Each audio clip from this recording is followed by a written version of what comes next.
Be excellent to each other and party on. We're back for another Legacy League, and today we're playing Black Red Moonshadow Burn. We are going to burn it to the ground with this awesome burn build that I brewed up. We'll see how good it is. I mean, intuitively, it seems extremely aggressive. Essentially, you get Moonshadow on the table. You tech it up with your Urza's Baubles, your Mishra's Baubles, your Lotus Petals. I've got some Surveil lands in here, so if you draw excess lands, you can turn them into potentially a double Moonshadow trigger. And of course, we've got DRC. She comes down, and essentially every spell you cast that's not a creature spell is a trigger that can potentially buff Moonshadow further. We've also got Nethergoyf. We've got 6 types for Nethergoyf because we've got Seal of Fire in here. We've got Chain Lightning, getting old school here, burning them out, and Fireblast. I'm so hyped. We have exactly one of these, and if they're low enough, we can just finish the game. This can also potentially buff Moonshadow as you cast it and sacrifice 2 mountains. Every land in our deck is a mountain. We have the 6 Raucous Theaters and or the 2 Raucous Theaters and the 4 Badlands rather. We've got tons of fetches. I'm not playing Wasteland. I decided I'm not going to play Wasteland. I'm going to put the Thoughtseize in the sideboard for combo, and we are going to focus on getting them dead. We've got 4 Orcish Bowmasters as our only 2-drop in the deck. Everything else is a 0-drop or a 1-drop. The round has already started. Oh, I'll talk real quick about the sideboard. So we've got 4 Leyline of the Void, but I've also got Feed the Swarm to deal with our opponent's Leyline of the Void because it does make our creatures pretty mediocre. Moonshadow, Nethergoyf, and DRC, the main ways we're winning the game, are turned off by Leyline of the Void, but this conveniently can go after a creature or a Leyline of the Void. It's very flexible. We've got Smash the Smithereens in case our opponent attempts to Chalice us. This is just a good general all-around card if we're up against an artifact deck, but specifically Chalice. Got some Price of Progress in case the game stalls out. This is a great way to close it. And as I mentioned, we've got the 4 Thoughtseize, just respecting combo a little bit more. We're up against Thraben U. Awesome. I love this guy's videos. Check him out. He's probably on some crazy nonsense. He's already mulliganed. I'm going to keep this hand. I generally keep hands that have a DRC and a bauble, and we have like 2 triggers to get rid of excess lands, which we're definitely going to want to get rid of here. Hopefully they don't open Chalice. They mulled the 5 cards. Okay. All right. They open Ancient Tomb. Chalice. Oh, the saddest face. I don't think we can beat a turn 1 Chalice, but I don't want to show them that because then they are just going to mold the Chalice. But I'm getting some Eldrazi vibes. We'll find out some more information. But like, short of beating them down, let's get some more information immediately. I am going to just use my Raucous Theater here. Yeah, Chalice completely solos our deck. So I think they're just on Moon Stompy here. I'll play this out, and we're going to try... I'm going to put that in the yard. We can hold these Lotus Petals. I don't think they're going to go after them because they can potentially... What can they do? They can't really do anything because we're never going to get any of these Nethergoyfs or anything on the table. If I show them the Urza's Bauble, it does give them a lot of information. The real thing I'm trying to establish is whether they are likely on like Painter, which also plays the same exact cards we've seen. It doesn't usually play Chalice though. I think they're just on Moon Stompy. Man, that is a sick looking mountain too. Magus of the Moon. All right, well that's not a big deal, really, because we have the petals. But I'm wary of showing... That was a bad draw. I'm wary of showing them the petals. Let's just take a look at a random card in their hand. I think I'm going to concede now to make them think that it was the Magus of the Moon, but I couldn't care much less about the Magus because I have the petals and because I'm going to get in underneath them. Smash the Smithereens, get in the deck. Thoughtseize is okay, but it's another 1-drop. Oh, Price of Progress probably isn't worth doing here. Orcish Bowmasters is good in the matchup. Seal of Fire deals with some of their creatures. My instinct is to take out Chain Lightning here because they can bounce it back, which is really awkward. I could bring in Feed the Swarm just as a removal spell and a way to remove Leyline if they do bring it in. I don't think they will. Once they know what I'm on, they probably will, but they might know if they've if they're familiar with my channel that that's what I'd like to be playing. I think this is fine. Let's do it. So we diversified our threats a little bit. Now we have 2-drops in our deck. We don't have sorceries anymore. So we are going to be on the play this time. And we'll probably be able to resolve a threat. The main thing to consider is, like, Moonshadow is good, but we have to get it way out of Fury range. Because if I like spend a whole lot of cards getting Moonshadow really good and they just Fury, that's pretty backbreaking. So they do have a lot of artifacts we can target. We can hit a Mox. We can hit a lot of stuff with this. So it should be able to get through and do some damage. You don't want it to rot in your hand. We can also even blow up like a... Well, we can't blow up treasure tokens because they can just activate. I mean, this is DRC with lots of triggers. I think is good enough. And then they do have, they have the ley line. Well, luckily I have Feed the Swarm. Huh. What do we want to do here? I think we just DRC and then we can dig. I mean, these are all going to replace themselves, so it's not that big of a deal. But I do need a second land here. I mean, that's technically like a land. I think I just keep that. And I can just draw a card now. And I can hold everything else. Because once I've removed this, then I can go crazy with putting stuff into my yard. Yeah, I didn't want to risk not finding a land. Because that'd be really embarrassing if I did all this stuff and I still didn't have enough to feed the swarm. Okay, Chromox. The One Ring on turn 2. Yeah, I mean, I have the Bowmaster. Gosh, that's really fast. Now I have to wonder if maybe I'm supposed to go ahead and Bowmaster instead of clearing this. They are using their Ancient Tomb. I think I am going to do that. Huh. I do want to find a second land, though, because I'm going to need it. Yeah, I think I'm just going to cycle and see if I can find a land. Ouch. I'm doing a lot of damage to myself. I found a Petal. That is probably worth keeping. In case of Chalice, I'll keep it. So I should wait on the Petal. I'll just chill and I'll Bowmaster whenever they tap this. But there's a high likelihood that they find a Fury here. But if they don't, then I'll be in better position as a result. They have definitely been very hateful here. Okay, so I'm going to go ahead and do this. And they shouldn't be able to instant speed answer it, so they should take a bunch of pings here. Which means that we will probably have an Orc army that's big enough to survive their aggression here. Because they could clear the Orc army in one of these. They can't clear all of it with a Fury. Okay. Sokenzan. Crucible of Defiance. Cool creature. Cool card that can put some goblins into play if you need to like take the initiative or something. They may be playing the initiative. I've seen the Caves of Chaos Adventure in these types of decks.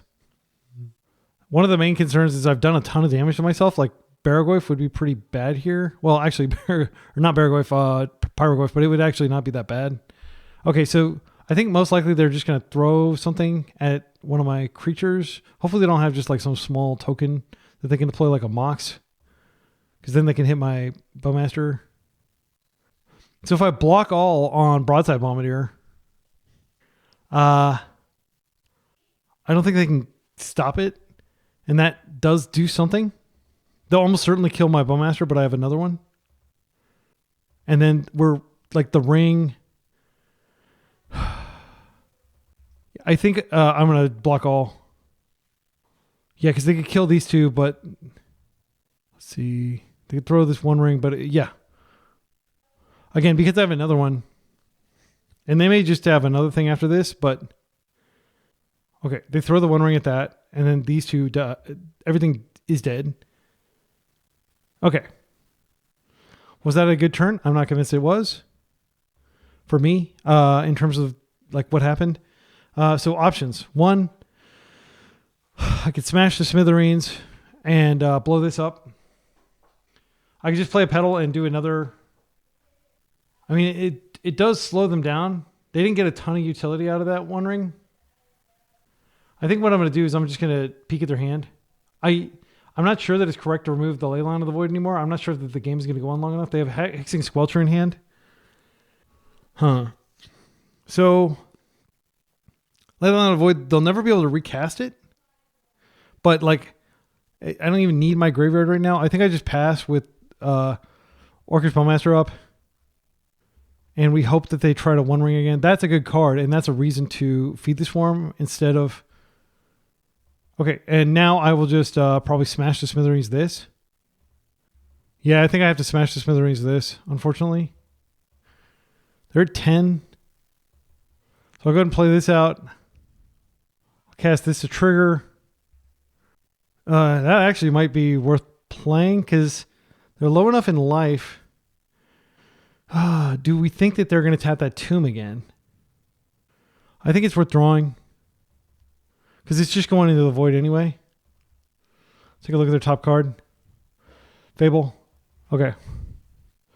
So I think they're likely going to cast the Fable here. Hopefully they don't have the mana and they have to tap the Tomb one more time. We still have 15 life.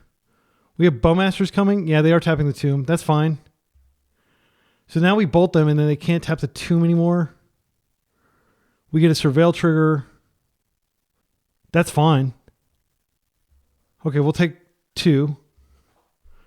Oh. Yeah, I think we just have to wait. I'm going to let them keep hitting me, and I'm just going to hope that they get greedy and tap the Tomb, but they probably won't. Have they seen Bolt? I will use my mana to bolt them here. Okay, now I'm pretty sure they're not going to tap that anymore. Broadside, are we dead? We're taking 6 plus 7, 8. I think what I need to do is probably bolt them and then just draw a burn spell, which I have a decent chance of doing. I don't think I'm dead with this current board state. They could throw that treasure token at me. They are. So it has to be exactly one of my burn spells. Other than Fireblast. It can't be Fireblast. Come on, burn spell.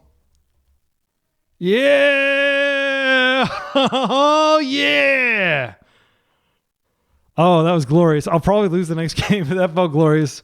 Okay, so Feed the Swarm definitely getting in here. I mean, it was awkward that it was sitting in my hand the whole time. To give context, I'm playing 17 lands plus Petals. That's not a lot of lands. Price of Progress. We could pop them. Yeah, I kind of like that. Let's see. They would have taken like 6 from this. This is something, well, like what I want to do is decrease the amount of black in our deck. I think Netherwave comes out completely. Like just out of respect for them potentially digging for that. Oh, I'll bring the Chain Lightning back in. But price hits around. Like I didn't see a lot of basic lands. I think they had like 3 lands that weren't basics. DRC's pretty terrible, but she did help us do selection there. I think what it was I think they saw the Street Wraiths in game 1. I can't remember if I Street Wraith, but when I do that, then it does tell them, okay, they're on Moonshadow. Also, I need to be worried about Price of Progress killing me. This isn't a matchup where I traditionally bring it in, that's for sure. I think there's a high likelihood they mull to Leyline aggressively. But I'm very confident they're going to mull to Chalice aggressively. Now that I've taken out Leyline, I think Chain Lightning is going to be better than Seal of Fire. It just has slightly higher damage output. I mean, I could just become like a full-on burn deck and ignore Moonshadow completely. I'm not sure that that's a good strategy, though. I think I'll leave one Moonshadow in, and then the rest of the deck is just burn. Because they have Ancient Tomb, like... If I can keep the Chalice off the table... I mean, this is pretty rough. I guess I have to ask, like, is a subsequent draw going to be better? I'm not convinced it is. I think I can do better because I might be able to get Leyline covered or get Chalice covered. I probably can't get both covered if I mull. Fireblast is completely dead in this hand. I'm using a temporary or like a one-time mana source to get a DRC out that might not even be able to come out because of Chalice. They're keeping... I'm going to mull. This is better because it's got Smash and Orcish Bowmaster. This is a pretty good hand, actually. So I'll keep this.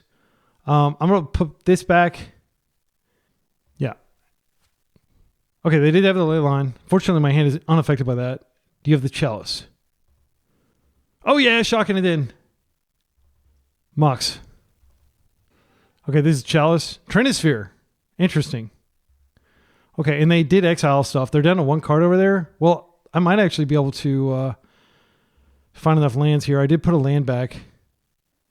So I'll do this, and then in the end step I can surveil and try to find land. Okay. Do they have some big... Yeah, that's a pretty good card. Yeah, they can definitely bury me before I can get anything going over here. We can just put that into exile. All right, that's... Yeah, we're just chilling. I'm not going to bother taking out Trinisphere. I'll just cast 1 spell per turn. They're going to have lots of mana here. Let's see. If a creature... They can't gain life for the rest of the game. That's not a big deal for me. They may be worried about Baragoi here. But it does hit for 3. So that we're taking 5 here. Yeah, I don't think we're going to be able to win, frankly. They would have to get exceptionally greedy. And we would have to get exceptionally lucky. Feed the Swarm is going to cost too much life to clear, to use. Let's see. We're taking 5 here, at least. I'm just trying to do the math and figure out, is there any way we can actually catch up? With this is not flying. It doesn't have any ability. So I could like chump it for a turn with the Bowmasters. Now they can start copying it or something else. So they've got 3 threats out. Yeah, this is pretty rough matchup, in my opinion.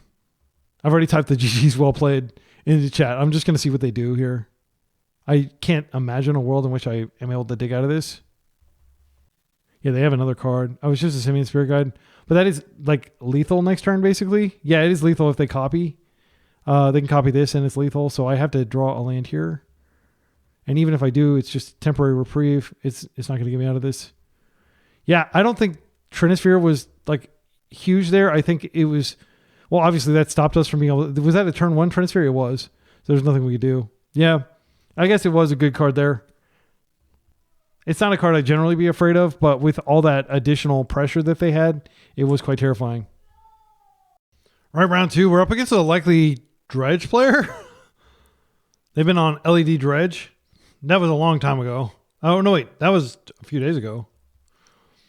So against Dredge, conventional wisdom is you just force everything you can. Of course, we're not playing force, so we're just going to lose game 1 here. I feel very confident about that. This hand is good, though. We can have a pretty big Moonshadow. They mull to 5. So we'll bring in the ley lines and we'll just aggressively mull. I've beaten Mafu's Van Gogh, where I mulled to 2 and I had a ley line and I still beat him. That can definitely happen. But of course, we're a black deck, so our opponent is almost certainly going to assume that we're on, that we have leyline in our range. They're mulling to 3. Again, this does not matter. They're going to be able to dig through their deck anyway. This is like what their deck does. They're going to find a perfect hand of like LED, a Dredger, and maybe like that Cephalid Coliseum or something so they can go through their deck. Or they could just have Breakthrough. Any island plus Breakthrough, and they just draw 4 cards, then discard their entire hand, so they have a stacked graveyard. So never get enthusiastic when you suspect your opponent's on Dredge and they're mulling a lot. This is by design. The deck is incredibly robust. All right, they kept a 3-lander. They're passing. Interesting. All right, well, that may be the first time I've seen them not do anything on turn 1. When they were, normally they like, pass the turn somehow. Normally they would do that when they had like 7 cards, so they could discard. All right, so let's kick it off with a Street Wraith. Bolt. We could always bolt our own creature. It is something you can legally do to get rid of their bridges. They have a Reanimate, so they could reanimate our Street Wraith, but that's not a winning line. Interesting. They may not be on Dredge. I don't know. We'll see. I've got a lot of freaking lands, but I've got 2 Surveil lands in my deck now, so hopefully I just don't draw lands. Okay, bolts. These can help win from a strong position if they're slightly slow. Speaking of getting rid of Bridge from Below, Bowmasters is quite good at just bolting itself. Oh, I think they're on freaking oops now. That sucks. I was hoping to play something fun. Okay. Well, DRC. Yeah, I think I DRC. And then let's just get this as big as we can. So I'll go ahead and do this. I'll fetch. That grows the Moonshadow. I'll get a Badlands. Go ahead and just bolt them. Surveil. DRC can go to the graveyard. They take 3. Now we go to combat. They take 5. So we're delirious. We're looking at a turn 3 goldfish if they don't just have the win. They have the reanimate, but that shouldn't matter unless they have a way to get the card into their graveyard. Because what I'll do next turn is I'll just, get this all the way up to 7. And I'll hit them for 10, and then I have the bolt. They're therapying themselves, which is almost never a good sign. They have a reanimate in hand. They have a Cabal Ritual. They don't have a second land source. Okay, so we win. All right. Good to beat Oops on the play. Or was this on the play? This was on the draw, actually. Okay, so I'll just do this. We'll fetch. I'll get a Badlands here. That's 9, so that's already lethal. I'll go ahead and bolt them. And then I can Bowmaster them too. It is deterministic at this point. We know their hand. Yeah, they scoop. Okay. So against them, I'll just bring in Leylines and Thoughtseizes. This is one of the reasons I have Thoughtseize in my sideboard. Of course, we're on the draw. Thoughtseize is not great, but normal fair Magic stuff doesn't matter, unfortunately, against this deck. It refuses to play Magic. The whole point of playing Oops All Spells is so you don't have to play Magic. So you don't have to worry about what your opponent's doing. You can just, do your own thing over there. On that note, Moonshadow is a lot faster than Nethergoyf, but Nethergoyf can close quickly. We don't need Fireblast. I don't think Chain Lightning helps enough. I'll take that out. Seal of Fire is pretty silly against them. Like, it just doesn't accomplish what we needed to accomplish. I'll leave the bolts in. Like, that creature, if they stranded it in play and they didn't have a way to immediately activate it, I could have bolted it. I think that was the one that it cost 3 mana. Let's see. Which one? Undercity Informer. That's the cheap one, right? Yeah. We could have bolted that. So we had the game covered. Like, they would have needed another land in addition to passing the turn, because they would have been able to use one land, play it with they wouldn't have had the Cabal Ritual mana, so they wouldn't even. Yeah, actually, yeah, they would have needed a second land. The Cabal Ritual was meaningless. Bowmasters doesn't do a lot. It costs a lot of mana. They're not going to be chalicing us. I'd rather have Chain Lightnings in the deck than Bowmasters, probably. Feed the Swarm. I'm trying to think of what they could put in to protect themselves. Like, I don't think we need to worry about it. We'll see what happens here. Most likely, I'm going to mull until I find the Leyline. It's as simple as that. Well, I won't even mull here. They'll probably have an answer to it. We'll have to very quickly burn them out. This is 9 damage. Every time they put a land in, it does some damage. I like to always think for a minute just to give my opponent, like, maybe I kept a shaky hand. Because if I had a Leyline, it would just be like, oh, yeah, snap keep. I'm going to keep this Leyline against your deck. But if you think for a while, now they're like, oh, okay, I don't think they have a Leyline if they thought that long. All right. You need every advantage you can when you're a fair gamer up against an unfair deck. This is the best card in all of Legacy against them, by the way. They could still have, like a juke where they try to win through creatures. Okay, they play that tapped. They haven't conceded. All right. I'm going to go ahead and cycle this. I'll bobble and just see what's on top of their deck. What's on top of my deck is less material than what's on top of theirs. They have a Narcomoeba. That's not a very good card right now. I will just chill, and then we could potentially bolt a creature if they play it out. Thoughtseize. That's going to be good. Okay. So I'm just going to surveil. And this helps our Nethergoyfs to be bigger. Or what I can do here is I can just put this directly in the yard, and I'll bring it back later. I love binning Nethergoyfs for that reason. Moonshadow is pretty good. what I'm going to do here is I'm going to go ahead and Moonshadow. This will help us end the game. Now I will go ahead and play this out. I will fetch, get a Badlands, and then I'll Thoughtseize them. And whatever they have that they're going to throw at us as their juke is unlikely to be able to beat Moonshadow. So I see if they can clear this. Yeah, these both do the same thing. They could play one out next turn, but they have to remove the ley line before they can do anything. But if they drew, like, I don't know, something that clears the ley line, they get it. I'm just going to go ahead and do this. Well, let's see. If I take the Dark Ritual and they get... The main thing is I don't want them to draw a Charbelcher and be able to win that way. I think I just take the Dark Ritual here because it represents the most mana. And we'll pass. Next turn, we've got Raucous Theater, which is a trigger, most likely. And then we might be able to bring back another Goyf. But we can definitely bolt them for 9. They're not doing anything here.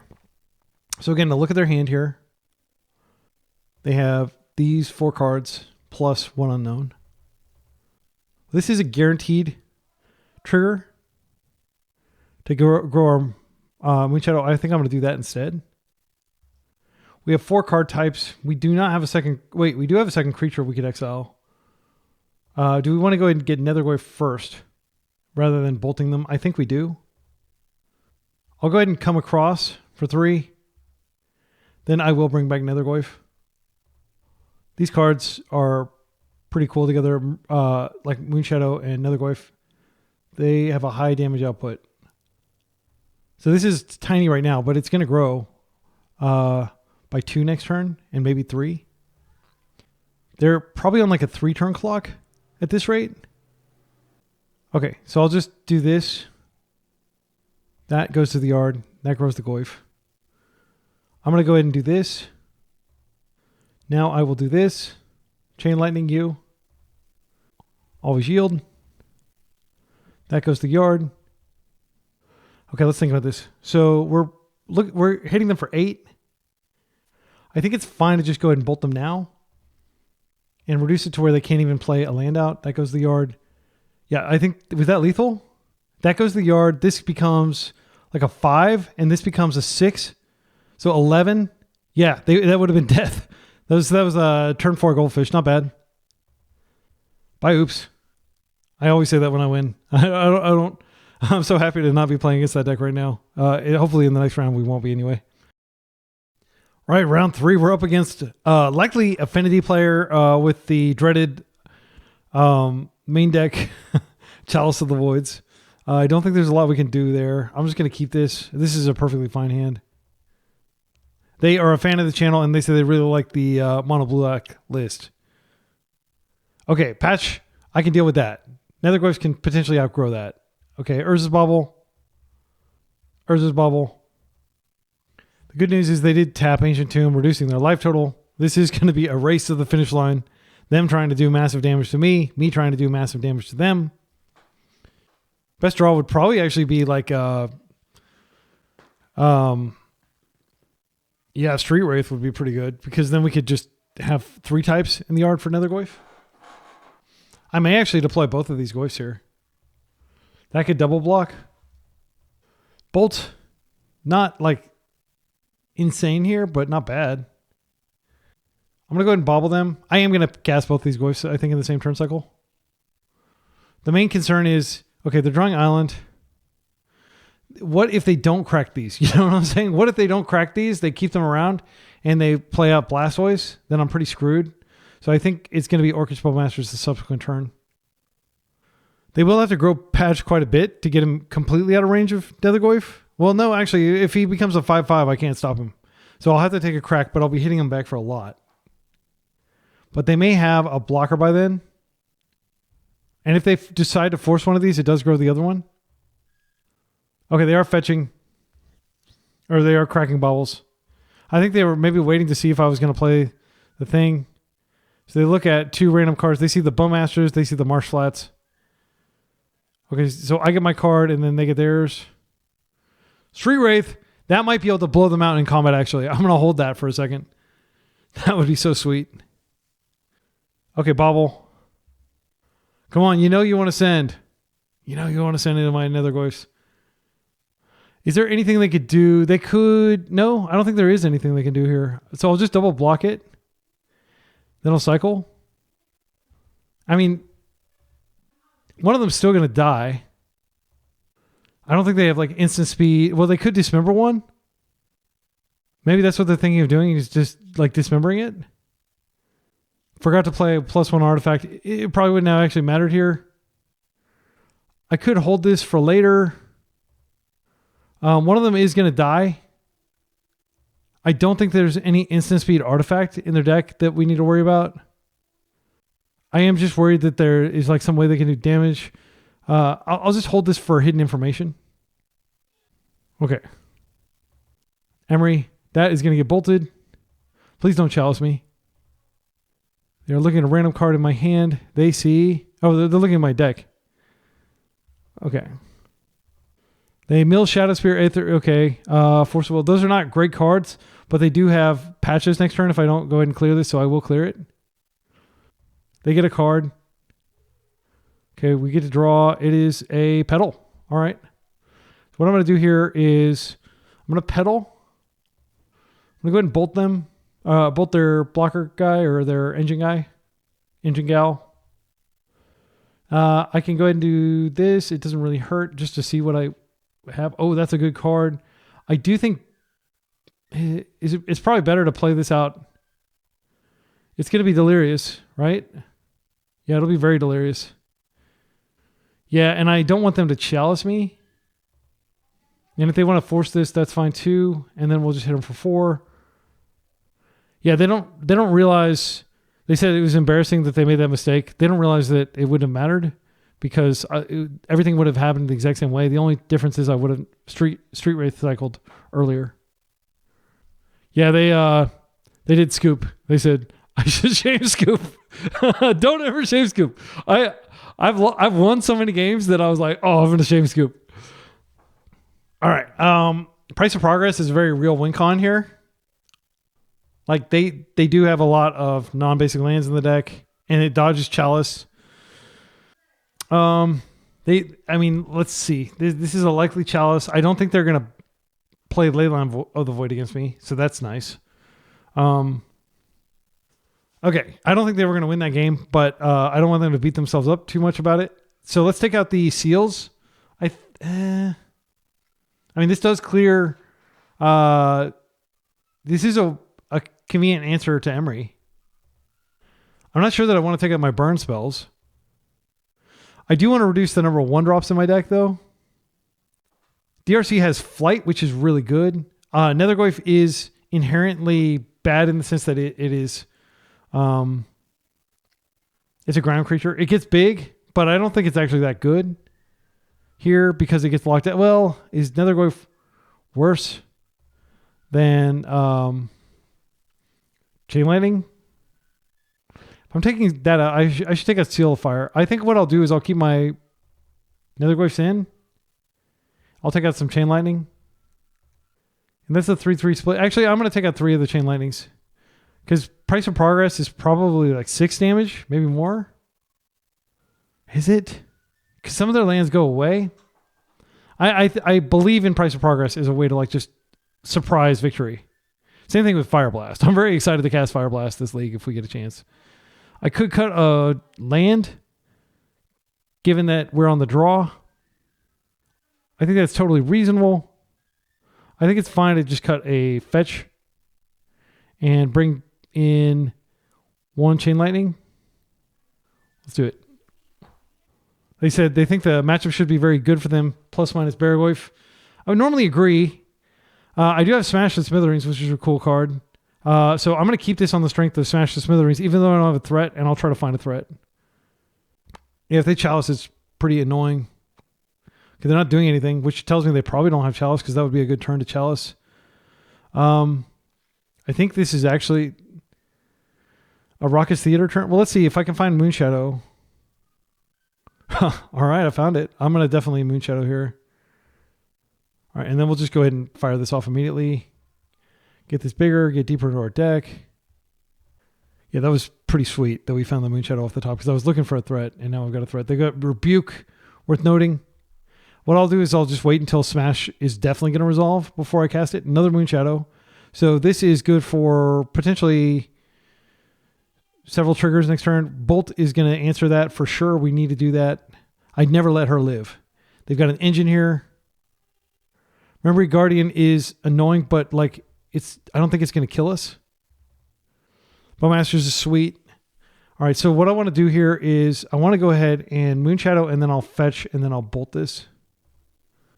And then I can swing for 3. Okay, they're down to 3 cards over there. We are racing them with our current board state. These are evasive, unlike Nethergoyf. Urza Saga, we will have to worry about that. Okay, they didn't play out any baubles or anything, so I don't think Bowmaster is the right card this turn cycle. I think what I do is I probably just smash this. Go and bin a permanent. Yes. Grow our girls. I'm tempted to hit a land so they can't produce these. I think that's the play, and just ignore this for now. They can go get, like I can blow it up second. They'll probably rebuke this. They said Moonshadow is crazy. It is crazy. Okay, so that's fine. I'll let that go. Now I'll come in. I mean, that was like a perfect turn for them in the sense that like we gave that to them on a silver platter basically, but I definitely could have just bolted and yeah, I think I punted there. There's their island. They don't have a lot of gas in hand. They are not attacking, so they're planning to double block. This will be a 4/4. So I do want to go ahead and attempt to clear this first. They said GG. Yeah. Wow. GG's. Yeah, that was pretty aggressive. I like this deck a lot. We have won 2-0 in the matches where we didn't get destroyed by Stompy, which is a bad matchup in my humble opinion. Based on our first 3 rounds, I definitely want to go up to 4 of those Smash to Smithereens. I mean, this card just seems really strong. The fact that it's proactive. We're up against a likely lands player. We do have lands, which is like, lands is really just like a Wasteland deck. We can do I think I fetch, I deploy Moonshadow, and then I crack the pedal and I deploy the Nethergoyf, and we just squeeze. And then Rockets Theater next turn or Bowmaster. But you don't want to play out too many lands. Actually, Bowmaster is terrible against lands because it produces 2 tiny bodies that cost a fortune to support their church-going attendance at the Tabernacle of Pendrell Vale. So we're going to Moonshadow first. Then I'll pedal. And if they just have Tabernacle, it'll be humiliating. But at least I'll get a Moonshadow trigger on the way out. For like, I'll let my Nethergoyf go and I'll keep the Moonshadow around, is what I'm saying. All right. I don't think this is a good matchup for us. But Price of Progress should be pretty powerful if we can actually have 2 mana to cast it. Once upon a time, they reveal a Wasteland. So I'm expecting to get wasted here, but like, do you waste into this? You need probably Exploration or something. If they have the Tabernacle, then it makes sense to Tabernacle now and then waste next turn. And then we'll just basically be like playing land. Okay, there we go. Is this Exploration? Caracas to the yard. Luckily, that doesn't have any impact on our 75. They're fetching. Crop Rotation would also get the Tabernacle. Basically, if you're playing a deck that wins through creatures, you do not want to face lands. That's generally how this matchup is. Like, they just farm fair mid-range decks like mine. Taiga, uppercut. All right, here we go. Vibrance. Deals 3 damage to any target. When this creature enters, so they're spending, okay, they're evoking it to probably kill Moonshadow. Wait. Yeah, they're killing my Moonshadow. There's nothing I can do. Unfortunately, I don't have, yeah. But that does grow the Goy for next turn. But, like, I'd rather have Moonshadow because it's evasive. So, I think it's better to play out this and just hold the Bowmaster and just attack for 3 here. Because that way I can, like, if they don't have exactly Tabernacle, I can play it out and I can have an offensive next turn. Raucous Theater could have been something, but yeah. These Bowmasters have been super awkward because our deck is so, like, balls to the wall. Like, part of me just wants to, if we're up against a Chalice deck, just not have any 2-drops and have everything be 1 and 0. I mean, Bowmaster is a great card, don't get me wrong, but against, okay, well, we have to fetch here. They're going to name Wasteland, which is not in our deck, but would usually be in a deck like this. I'll just grab a Badlands here. Well, they shouldn't name Wasteland because they have a Wasteland in hand. What are they going to name with this? Polluted Delta. Okay, well, I do have 2 Polluted Deltas in my deck. Right? Do you have crop rotation for Tabernacle? If you do, we can go to the next game. I'm going to attempt to ping you here. I'm not convinced Vibrance is good enough, but like I can see how it's flexible in this capacity. Yeah, here comes Tabernacle. I mean, I could play it out for a little bit. They don't have the loam yet. Yeah, this normally is death though. So I'm not going to pay. Not going to pay. I'm going to try to do this completely with hotkeys since it's pretty low stakes because if I screw up, it's not a big deal. The game's like basically over. I am going to pay. Okay. Street Wraith here. Lightning Bolt is not terrible because it actually has text if they stall out. I guess the question is, do I want to keep Lightning Bolt? I think I need to bin it just to amp up the damage we're putting out. Yeah, I think that was an easy decision. So they bolt me, or they waste me here, and I'm just stuck on 1 land with Nethergoyf, and then if they can recur the Wasteland, like if they have land recursion, the game's probably over, but I might be able to get enough damage in. They actually have to play a land so that they can loam. There's another Wasteland. I don't agree with the strategy of just wasting me and hoping that like I can't cast any other spell because I am hitting them for 4 every turn. They've seen the bolt, so they know I have some degree of reach. Okay, they are going to loam here. That's fine. That gives me a turn where I can attack at least. But they could waste me twice next turn. So I need a land here. That doesn't help. I'll just come in for a hug, and then unfortunately they're going to just waste both my lands, and then I'll be essentially locked out of the game. But they'll be at 4. I think they can stabilize from there, though. Yeah, and this was precisely the nightmare that I talked about, like them cycling to go get... Like, Fireblast isn't going to work anymore. They have Exploration, so yeah, I think the game's over. Like, we would need to draw exceptionally well. We basically need to draw bolt, land before they can win, and they can almost certainly win. They don't have life gain in the deck, though, I don't think. We have 2 more bolts in the deck, but we also have Chain Lightning. So I can play this out, but they could just waste it twice. So I actually think I need to hold it because I don't have any basics in my deck. Also, they have Needle my Delta, so it's going to be harder for me to find an answer. They have Bajuka Bog in the yard. I'm drawing exactly to bolt. And then what I can do is in their end step, I fetch, or 2 bolts, 2 bolt effects. Okay, they get back. So they may have Shadow Spear in their deck, but I see a Lava Spur Boot, so I don't think they have Shadow Spear in their deck. It's fine. I think I'm just going to go ahead and... I don't think they'll be crazy enough to do damage to themselves here. I would need to draw a second source. Yeah, if I just draw a bolt, then this works. I'm going to wait. Because like it needs to be a lightning bolt, because what I can do... Well, they'll have the Wasteland. If they have it untapped, then I won't be able to do anything about it. Okay, they're getting a bunch of stuff back. I need them to get sloppy and... Okay, Dark Depths. They don't have the ability to copy quite yet. Let's go ahead and cycle this. Okay, let's think about this. They haven't picked up a stage yet, I don't believe. They're going to have to dig for it. Once they dig for it, they'll still need a turn. Wait. Yeah, because the Lava Spur is in their yard, so they're not going to be able to give it haste.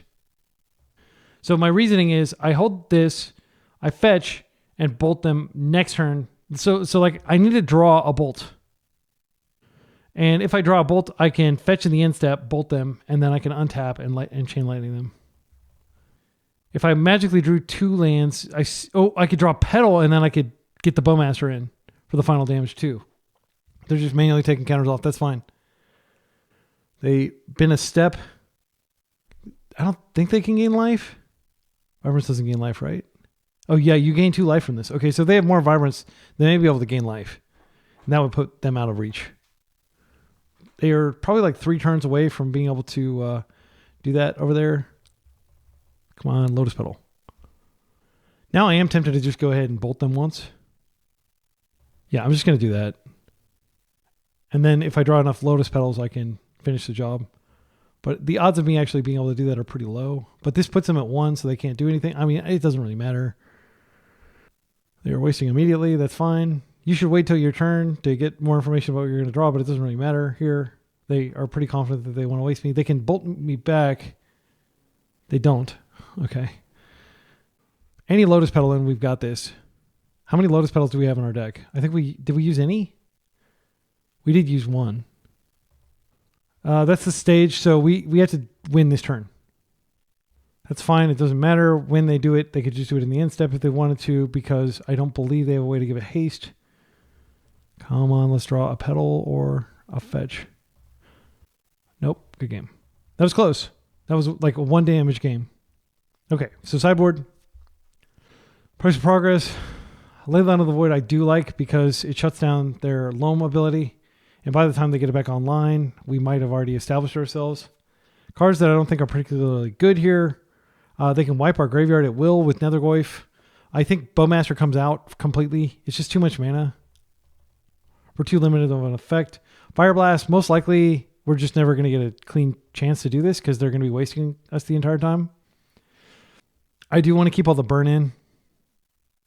I could drop a Seal of Fire. It's not particularly good here. Feed the Swarm can take out like some random enchantment, but I don't think that's where we want to be. They are going to have artifacts that we could hit with Smash, but Smash costs a lot of mana.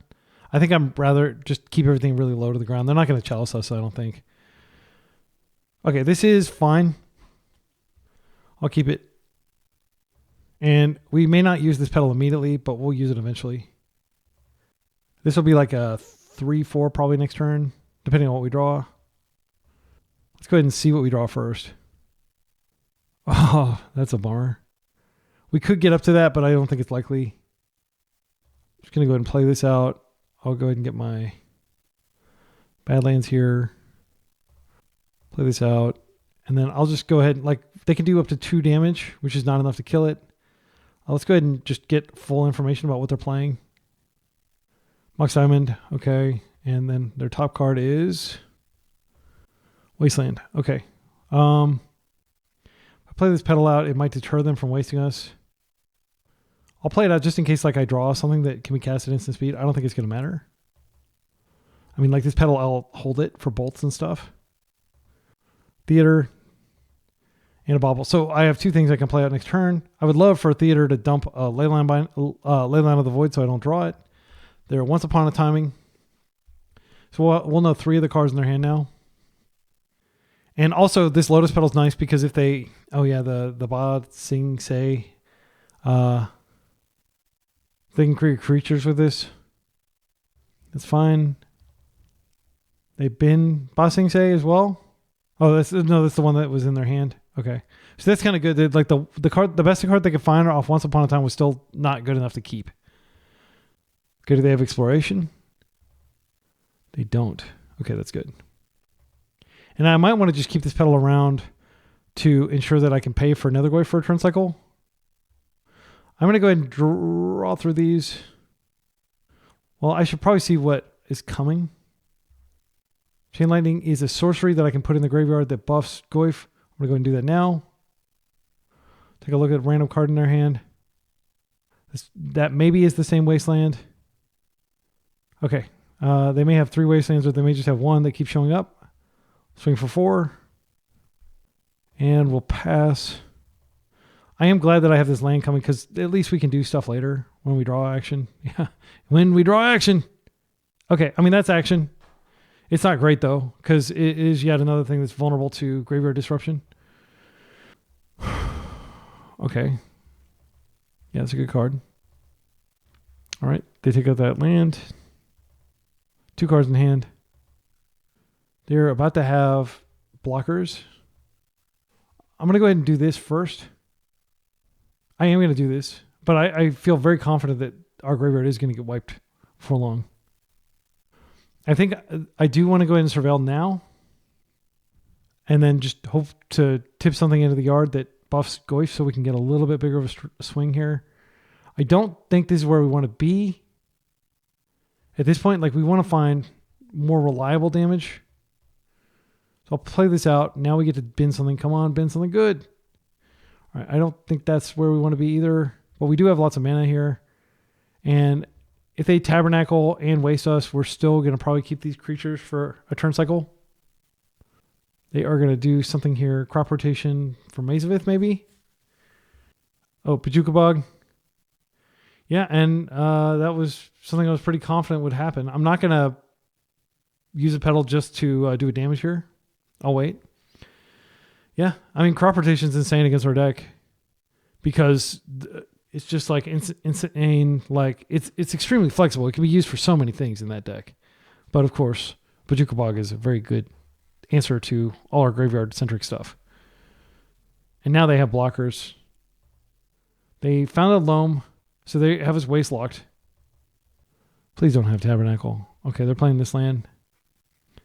They are wasting that land. That's fine. That is one type in the yard. Let's draw some action, please, deck.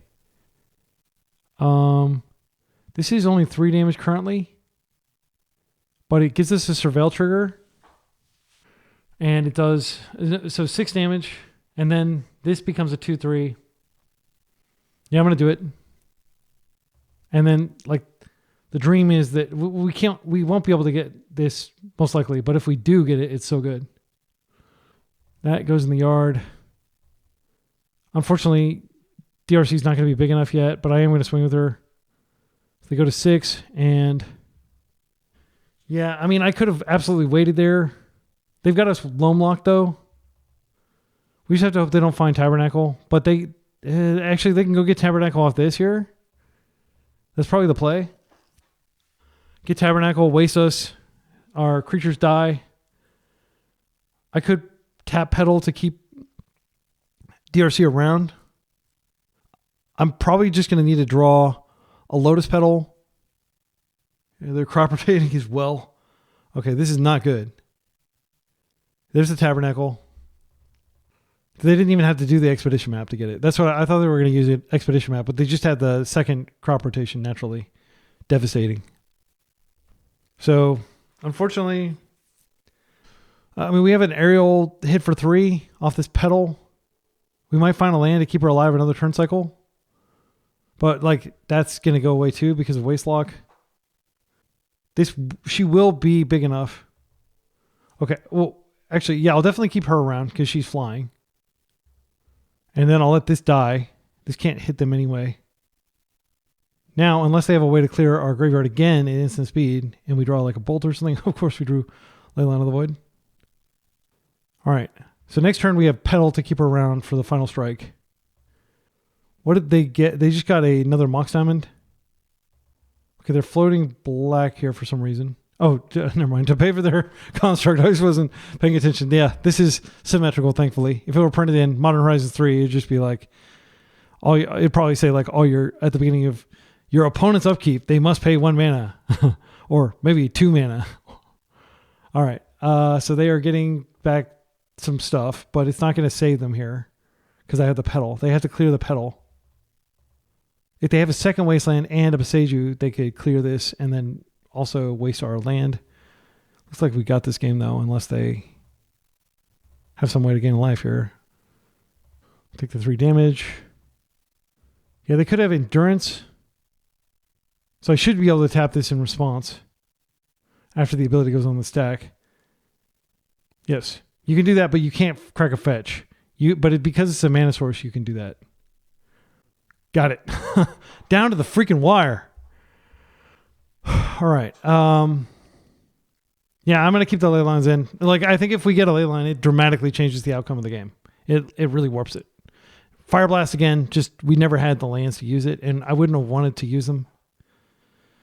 Nethergrave, it feels really bad to have so many cards that just, like, become nothing, basically, in the face of crop rotation, which not only do they have crop rotation, but they also have expedition map to go get it, to get the Bajuka Bog. But the main problem is all these other cards are expensive, right? And I just don't, I can't count on us having mana. Every mana matters. So I think I'm just going to run it back with another Goyf and just hope. They could bring in Leyline, which would be really embarrassing. Like literally every damage mattered. And had I waited on the Price of Progress, I would have done less damage. I mean, this is a pretty insane hand. It's not a Chalice hand, or it's not a Leyline hand. So we Moonshadow. No, I'll probably DRC, and then they're keeping 7. Can Moonshadow get us there? I think I'm going to keep this and just hope that we draw some lands. Exploration. That's the stage. They may have like a quick kill, and then maybe that's what they're going for. All right. I think I'm going to go ahead and play the I want to play the DRC first, and then I get triggers on the other stuff. Let's think about this. Optimal sequencing. I think there's a high likelihood we get wasted here. We might even get wastelocked here and never see another land. Moonshadow doesn't die to just graveyard disruption. It's more important that I resolve that first. But if I get DRC out, then I get a trigger from this. I think it's more important to have the damage on this just because they can't take the counters away, or they can't put the counters back on, if that makes sense. All right, so we'll go ahead and Moonshadow here. I'm going to Street Wraith first. Now I've got 2 types in the yard. That's a land for next turn. I'm going to go ahead and play this out and just hope they don't have Tabernacle. That would be very embarrassing if they did. Okay, and maybe we'll be hitting for as much as like 6 or 7 next turn. 8. And then we've got Price of Progress to finish the job. They have the Wasteland. Do they also have the Loam? I think with the confidence with which they kept the 7-card hand, I think it's a high likelihood they have Loam. But they could also have crop rotation for Tabernacle, in which case I think we just lose. Please don't have it. They've already played one of their lands. That's Tabernacle. Yeah, gosh, what the hell? Yeah, that sucks. That really sucks. I just wanted to live in the world where they didn't have that, but of course they did. I'll keep playing. Still got 11 minutes on my clock. I mean, it's not inconceivable that I couldn't burn them out, but it's extremely unlikely. They don't seem to have Loam yet, which is the big thing that wins it for them. Well, we did 0 freaking damage there. I think I do actually want to use this first to get deeper into my deck and try to identify. We're not going to win through creatures anymore, so it has to be through burn. If that's the case, it might make sense to just end step bolt them. But I kind of want to find more lands. Yeah, I'm going to try to find another land. There we go. All right, and then my goal is to basically suffer from 1 or 2 wastelands, but if they don't have Loam, then we're okay. Once upon a time. It's worth noting that evoke creature gains 2 life and searches for a land. Urza Saga. Okay. They may just rotate this Tabernacle away now that we've fully pivoted off of a creature plan. Vibrance. So they can search and they gain a life and they can just go get the big card, unfortunately. And they can play it, but they can't immediately use it. So let's think about what could transpire. They play it. We could Price of Progress and then Price of Progress again before they win. That is something that could happen. It's not something that's likely. I'm going to play this out. I'm going to chill. And what I'm going to do is I will just bolt in the instep probably. But I need to pop and then I need to pop again. Somehow. I need to have pop. And then I can do one more bolt on top of that. Odds of that happening, extremely low. They should play a land though. Get greedy and play out a land. Come on. Okay, Expedition Map is activated. If we do 12 and then we do 9, it's not quite enough. Like we actually need to find exactly pop if we want to win. Okay, that's a basic land, so that doesn't even help. All right, well, this is the biggest the pop's going to get because they're going to lose a land next turn cycle, so I'll do it now. They're at 12. I'll check my own top. Then if I see pop, I can draw it and win. I'm going to shuffle that. We'll go to their upkeep. And if they have crop rotation or something like, yeah, I need to do this in the upkeep after I draw. They can copy this now. Oh no, I don't think we'll have enough to pop anymore because they're going to lose 2 lands here. Oh, they're making that? Interesting. Okay, interesting decision.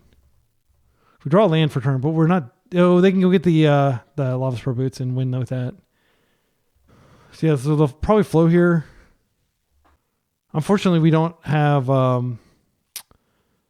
the Artifact Destruction card. I didn't bring it in because I just assumed we would be Wastelock the entire time. We actually got lucky and they didn't get Wastelock here. But they did get lucky and get crop rotation, which it's a 4 of. Their deck is extremely consistent at farming decks like ours. I feel glad we got one game. Shield of Zodiac wouldn't work here. I'm trying to think of what my opponent is thinking. How my opponent is trying to play around it. We have almost perfect information. We know, no, we don't know what they drew. So they have 2 cards in hand. We already saw the Lava Spur Boots. I can't imagine they board that out. Okay. They're actually making a dude, which is huge. They can still make a Merit Lage. They just need 1 more land out. This grows them further, but that discards a land. But this does give them Merit Lage mana, but then they don't have the equip mana. So I will take the 4 here. I guess I don't understand why they didn't equip that there or do any of that stuff. They're kind of giving some window to win that we don't deserve. Because they could. I'm not sure why they did it the way they did it. Okay, they're copying Merit Lage now. That's fine. We weren't going to be able to beat it anyway. And now, I don't think we can actually win anymore, even if we draw pop. I'm trying to think of what we could draw that would do it. I don't think there's anything. Yeah, good games. Final round, we're 2-2. After losing to lands and Moonstompy and beating a Affinity deck and another deck that I can't remember right off the top of my head. Oh, oops. Unknown opponent. Let's take a look at this hand. This is a pretty mediocre hand, but we just draw through these and we have Bowmasters. And if they're on a blue deck, this is a really good hand. We haven't faced any blue decks in the league. I think blue might actually be on the wane just because Hexing Squelcher and a lot of other cards have entered and really made it hard to be a blue player. I definitely felt when I play Beanstalk that it's really hard to win now. Let's go ahead and bubble them. I'll bubble them twice just to get an insight into what they're doing over there. But I'm definitely not going to chain lightning them right now. Okay, island. Okay, so actually our hand is great if they're on blue. Days. Okay, that's good to know about for sure. So assuming they don't have Wasteland, we can surveil and then work toward Bowmaster here.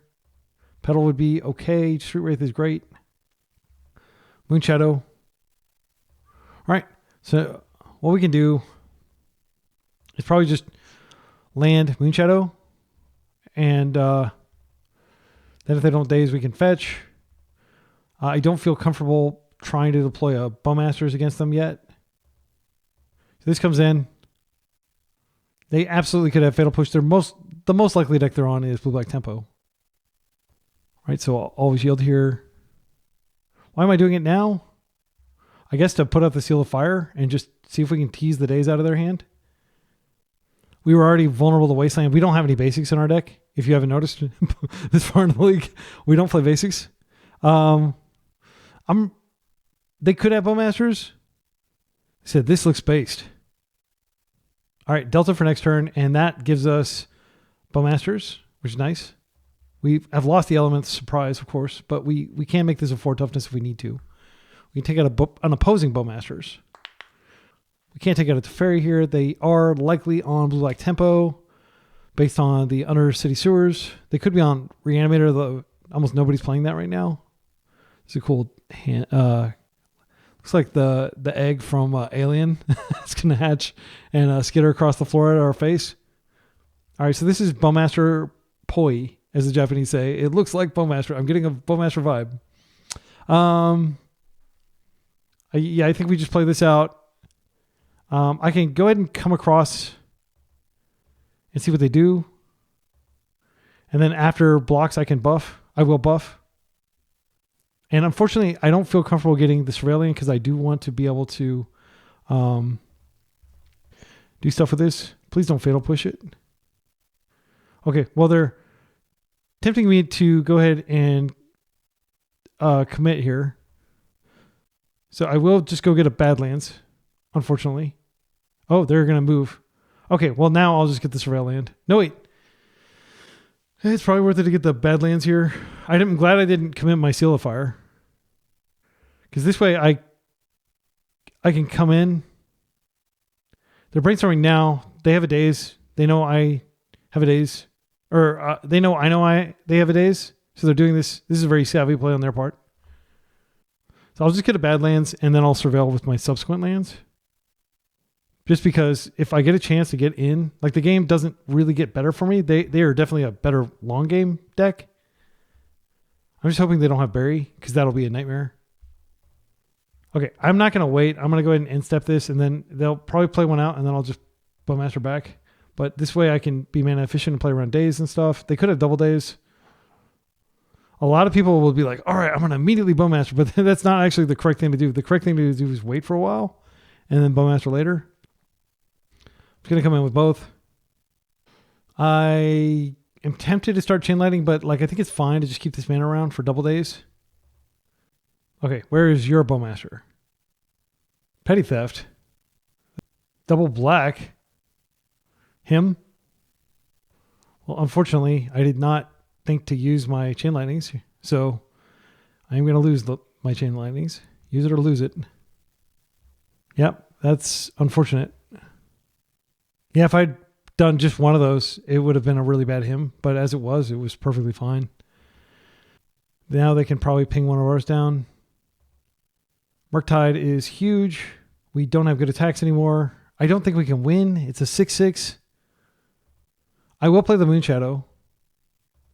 And now we can buff it at will, but again, it's probably not good enough. They could just hang back and like our deck is hellbent. Like they shouldn't attack. In my opinion, they should just wait. But they can't play this out. All right, I think this is our window to maybe make a dent here. So we hit for 3. We draw to 10. I'll go ahead and draw and see what I draw first before I fire off this seal. So I crack down to 9 and then I die to this, but I can seal a fire that. I'm going to go ahead and surveil. So now I can't use the seal of fire. What is this? DRC. I mean, that's a blocker. I just don't think we have time. I'd rather buff this. And now we're hitting them for 6. Let's go in. If they have a Bowmaster or anything, really, it like ruins this. But I need to save the Seal of Fire for this. Good game. All right. So against this deck, fortunately, it's not a terrible matchup. Yeah, I think we're pre-boarded for this. Let's go back in. Not sure what they bring in against us. I do think this is a favorable matchup. Okay. This is Moonshadow. Several triggers. I'm going to keep this and I'll just Moonshadow immediately. And it'll be a 1/1, but they probably won't be able to clear it until a subsequent turn. And we'll just hope that this can kind of go all the way. It is evasive. I can fetch Surveil to grow it twice, potentially. Okay, drawing a lot of land, but I'm very glad to have the Surveil lands in my deck. I'm going to go ahead and do what I did before and see if they jump the gun on the Fatal Push they did last time. Okay. So I'll dump. Oh, okay. They did. They jumped it. And now that's going to give me additional information if they are in fact Fatal Pushing here. They're brainstorming. Okay, well that makes sense too. Previous version of the deck that I tinkered with, like that I didn't actually play with it, but I spent like a good deal of time like considering how I wanted to do this. I mean, I think we just get damage here. We've already got a Bowmasters. Yeah, it kind of sucks to do that, but like we have all this land, but I just want to get my Moonshadow as big as possible. Now they have the Ponder. Choosing the Ponder before cracking their fetch. So they can keep one of the 3, but if you do that, then you can keep 3 of the 3. Like there's a decent chance they find like a Fatal Push or something they actually want to cast, and they, won't be able to keep all 3. So that's why I advocate for fetching before you Ponder. This is pretty good. So I can play it out and see how they react. Okay, they didn't do anything. I'm going to attack again. And I'm just going to hold the Bowmaster for later. I don't want to play it in a daze. All right, I'm just going to fetch here. No reaction this time. All right, I'll get the other Surveil. Chain Lightning. It grows the Goyf. And we'll pass. They're close enough to death that we might be able to burn them out with that bolt. Even after they stabilize.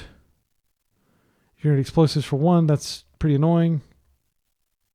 I can bring this back. There will be enough types to bring it back later. There's no way that they... so this is nice because I can just trigger this later. They're going to have to fetch twice to blow these up. They are blowing them up. So we have only 3 card types in the yard. We don't have a bolt yet. So I think what I do is I just wait, and I can end step Bowmasters, and I can also bolt, and then I can bring another Goyf back next turn. But they're going to know that I have something in my hand. I've got 4 freaking cards. So like Tomio, I'd love to bolt her, and then like they try to brainstorm, and then I can Bowmaster. Lots of things that can happen here. All right. So I think what I do here is I probably just attempt to get both of these on the table. One of them is likely to be dazed. Okay, that's pretty good. I mean, granted, they may just have something like a BREW or something that invalidates this, but if they're just taking our bolt, putting it in the yard where our Nether Goyf can use it. Okay, there's the berry. That's pretty bad. Like, we'll never beat that, unfortunately. Our deck is just designed to win before that becomes relevant, but we haven't been doing that. So we could Nether Goyf here and then remove a bunch of stuff from our graveyard. And then we get into a fight and we bolt. I think I remove everything from my graveyard. And that way, BREW is 1, 2, 3, 4, 5. It's still a 5, 6. Removing stuff from my graveyard doesn't really change anything. I can remove the other creature. So that changes it, right? Yeah. Yeah, the creature changes it. So I'll do that for sure. So Moonshadow comes out. And then I'll just take out... I could take out the creature as well. Yeah, he's going to be smaller, but I think it's still big enough to win in combat with a bolt. Not win in combat, but a trade in combat. Yeah. And this also deceives because like the bolt will make him bigger. So we're taking instant, land, creature. Oh, I need to take the sorcery too. Yeah. Okay. He's a 1/2. So I can block bolt and that will be lethal on the BREW, assuming they can't grow it. And then we just crack back for a lot with them not having a BREW in play, unless they just have another BREW for some other big blocker. They have a Wasteland here. I'm going to go ahead and fetch. It's very important that you don't find yourself... I should have done that during the block step, actually. They can waste now. They could force this. They don't. So I think I just block with this, and it should kill it. Right? I mean, I could just block... with this, actually. They could Brazen Borrower it. I think I actually need to block with both, as sad as that is. Because if this survives, the game's over. Yeah. I mean, it doesn't feel good to do that. Because Brazen Borrower, bouncing 1, Fatal Push, killing 1. Like, either way, it would survive, but now it's not going to survive. They'll gain 4 life. They will probably still win the game, unfortunately. Yeah, I just had to be sure. And we're 2 types away from... Yeah, this is a... Oh, Tomio. Yeah, that's not that big of a deal. I can still attack in. And they have a fetch. They're fetching. What else do they have here? Are they going to just play out a Kaito? Yeah. Well, Kaito can just... Yeah, that's fine. What can I draw that's good here? Obviously, like a bolt type effect would be okay. Another Goyf's not terrible. He's a 3/4. I think I have to attack now, Kaito. The block one, Kaito will take a damage. Then I'll play out the Nethergoyf. And we're getting closer. Like, if this dies for some reason, it'll help us get the other one out of the yard, but it'll be tiny. Also, I want to point out that punt that I made earlier when I didn't chain lightning them. That cost me the game because I had the bolt in hand. They would have been at 3 life. Assuming they didn't have like a force, I could have won there. So that was a game-losing punt. It's just that it took a while for it to transpire that it was a game-losing punt. I'll just take this damage. They're keeping the Tamio back. That is fine. I'll take 5. I'm at 10. They don't... They've already plussed. So that's their action for the turn, I guess. They could have Brazen Borrower here. They could have a lot of things. I think what I want to do is just bolt this. They can't flip her. And then I can probably kill Kaito here. Let's go ahead and attempt to kill Kaito. They may have a Bowmaster. But I need to kill him if I want to have any hope of winning. Yeah, this black man. Oh, Fatal Push. Yeah, that's fine. Do you have a second Fatal Push? Petty Theft. Okay. So I'm only doing 1 damage here, but that's fine. I'll just play out my dude again. I've still kind of shut off their draws or made them awkward. Okay. This can come out and clock me. They could stun here, but then they die to... Okay, yeah, they're just continuing to plus. So I'll take 6 here, and then I'll probably die in the air to this. But not necessarily next turn. So I am going to try to kill this and just hope that, like, if I draw another Bowmasters, I've got that answered. Another Tamio, okay. So now I need to draw an answer to Tamio, which is unlikely. Is this a Merc as well? Okay, well, they have this game sealed up, unfortunately, if they have a Merc. There's no answer to that. Yeah, good game. Okay, so this is kind of a failed experiment, in my humble opinion. We got a 2-3. I would consider anything less than like a 3-2 on the first outing to probably be something that heavily needs to be reworked. But I had fun, and the burn was pretty good, actually. Now, would this be better than just like playing straight up burn? Probably. It's counterintuitive, but burn sucks really bad because you often like get them down to like 1 life and then they stabilize or kill you, or like Moonshadow is really good in this type of shell. I think we're probably over-indexing on her though. DRC and Moonshadow, we didn't ever get those going. Part of it is just that lands matchup like is really skewing things because it's not a normal matchup that you're likely to face a lot. It's like maybe 3% of the meta. It's so different from the other types of decks in that you can't really build a board around it. Like we had Leyline, but we just never drew it. And I didn't aggressively mold to it. So maybe that was a mistake. So here's what I think we should probably do. I think we should probably bring in Thoughtseize and take out the Chain Lightnings. I hate to say it, but like this is going to probably resemble more the deck that I was playing at the beginning.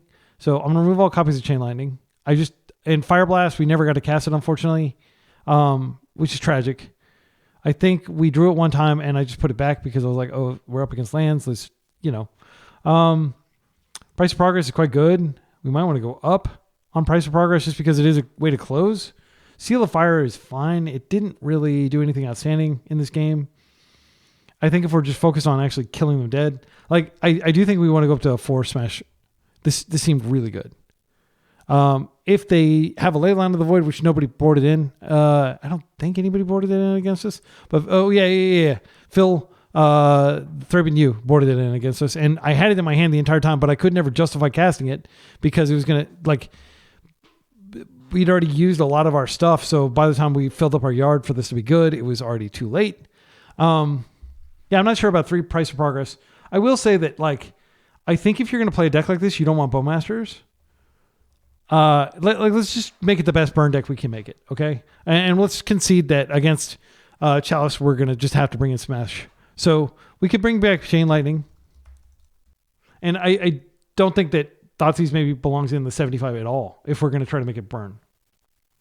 So what I'd like to do is probably play another league where maybe we play Monastery Swift Sphere. That was a card that I definitely considered here. And if we do that, like the baubles are really good with Monastery Swift Sphere. One thing I'll say is at no point did I wish that I had a basic swamp and a basic mountain in my deck. Even when I was getting waste locked, it just wasn't worth like the risk of like drawing that opening. Of course, it would have helped in very specific situations against Tabernacle, but I don't think you should live in fear of lands. Again, it's like 3% of the meta. So if we consider this the threat suite, Monastery Swiftspear, DRC, Moonshadow, Nethergoyf, like Nethergoyf was getting big and was doing a lot of damage. And then we've got the bolt effects, and then maybe we do put one Fireblast back in. Fireblast comes back in just as a one of, and then what I'm thinking is we just go 4 Price of Progress, 4 Smash to Smithereens. Maybe we don't even worry about like them shutting off our graveyard with Feed the Swarm, because we'll just assume that by the time we can cast it, the game's already like, we've already lost so much momentum. And then I'm trying to think of a good sideboard card like 3 of that we could play that would be relevant. Obviously, Thoughtseize is good against Oopsal spells. So I guess we could play 3 Thoughtseize. One of the things I really found us missing were like answers to Murktide specifically. I think we lost at least 2 or 3 games due to Murktide. No, it may have just been 2. And if that's the case, Pyroblast could be good here.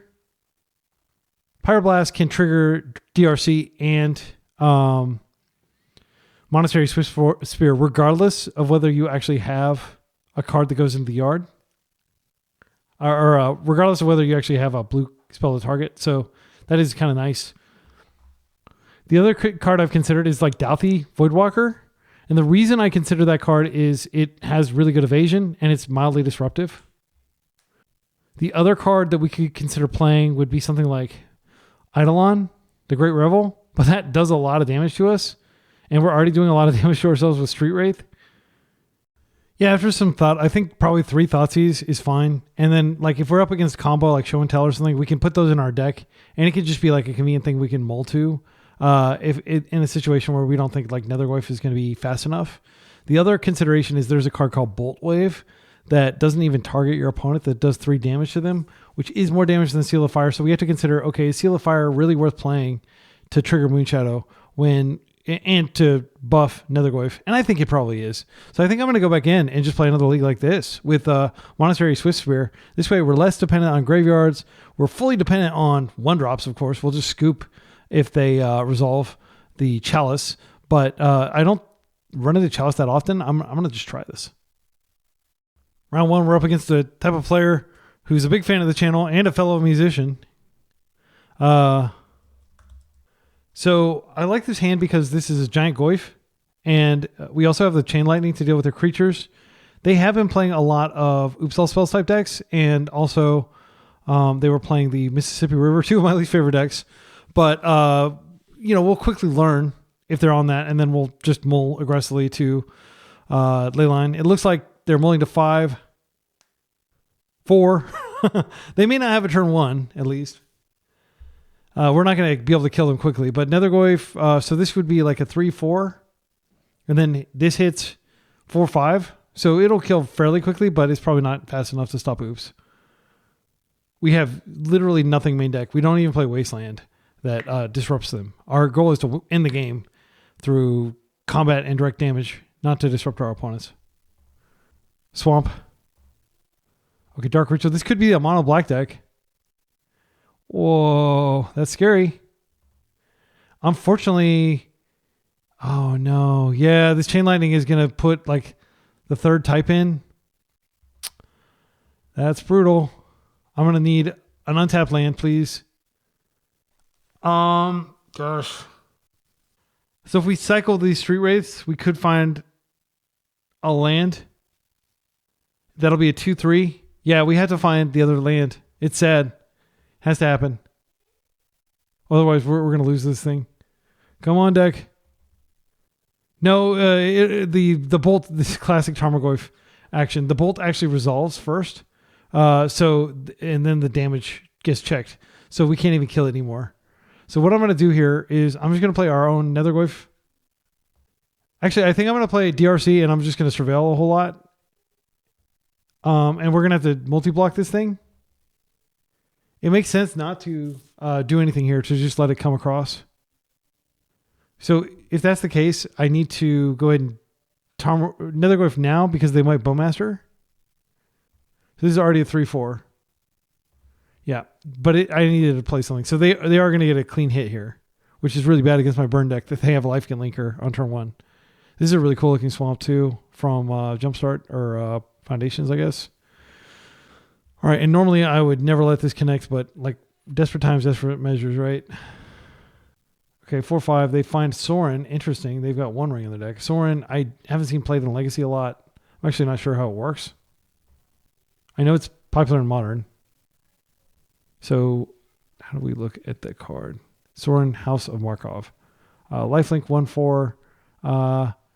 If at the beginning of each of your post-combat main phases, if you gain 3 or more life this turn, exile Sorin. Okay, you can create a food token, so it deals damage equal to the amount of life you gain this turn to any target. That's pretty good. Yeah, pairs pretty well with Nethergoyf. And they might be able to ultimate it, gain control of target creature. It becomes a vampire in addition to its other types. Put a lifelink counter on it. If you control white permanent. Okay, I don't think they're going to control another white permanent. Hopefully. Also, it's worth noting that they didn't have a land there. All right. So what I have to do, I need to get Delirious in order to kill this. I can't find Double Bolt, unfortunately, because I'll use my mana here. I am going to go ahead and do this. And yeah, this is like a huge blind spot of the deck. It's like, ideally we kill them before Barrowwolf comes out. But if Barrowwolf comes out turn 0, before we've been able to do anything, we should go ahead and fetch as well. Now they have instant in their graveyard, so do they have sorcery? No, they don't have sorcery. Wait, this is an instant, right? Okay, I'm going to get a Badlands here. Just because I might want to keep a top card. And I'm going to start going through these. They already have an artifact in their yard, so it doesn't change anything. So I could draw a Chain Lightning and then potentially double bolt him and exactly kill him. And then I would need to chump 1 more turn.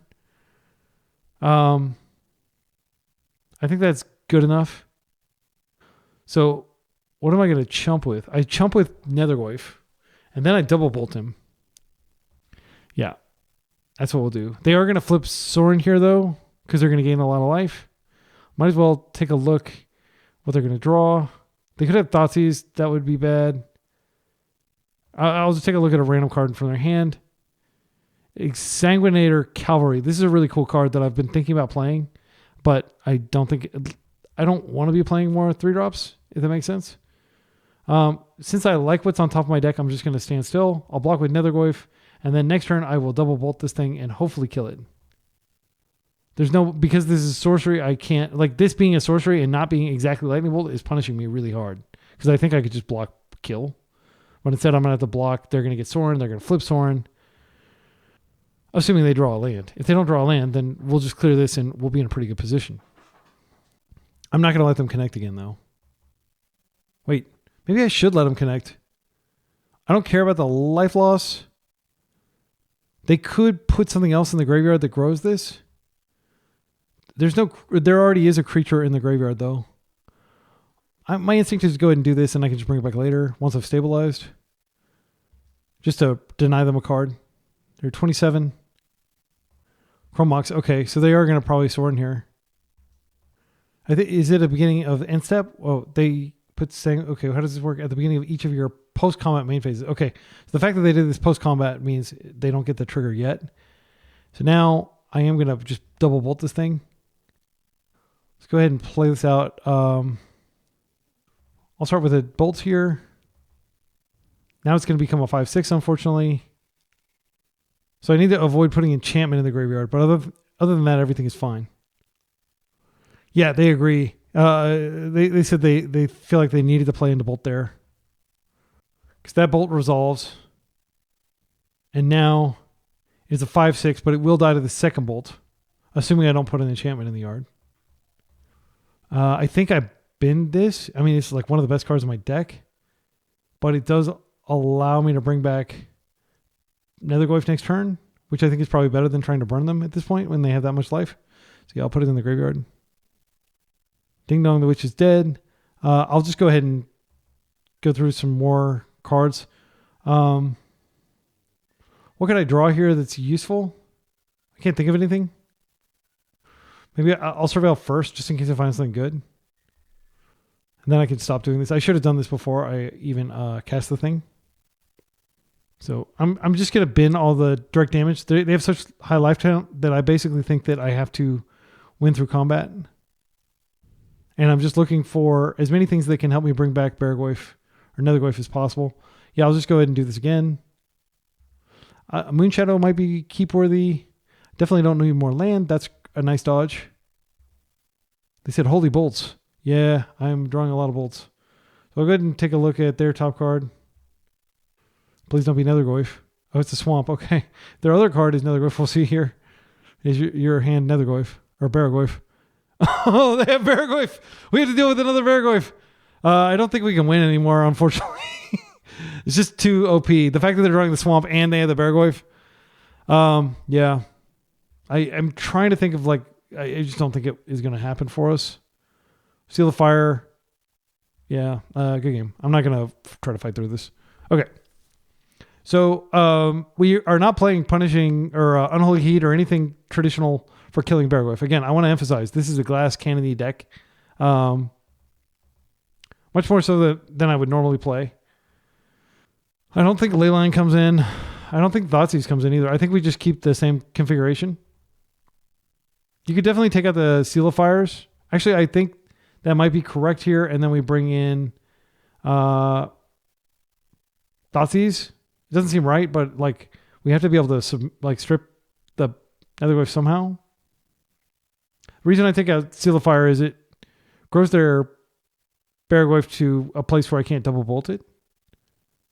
And I'm not convinced that we didn't see any cards that die to it. Exsanguinary Cavalry has 3 toughness.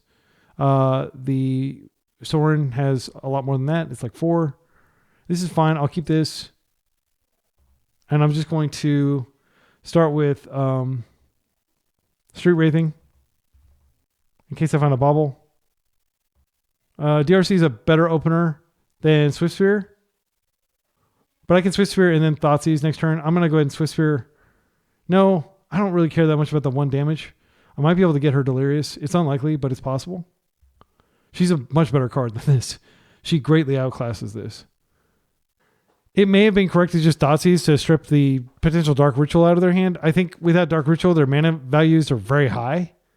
And they're playing Mox as well as a concession to the fact that they're playing a really big, yeah. If they just Nethergoyf here or Beargoyf, I'll be so disappointed in myself for not just Thoughtseizing.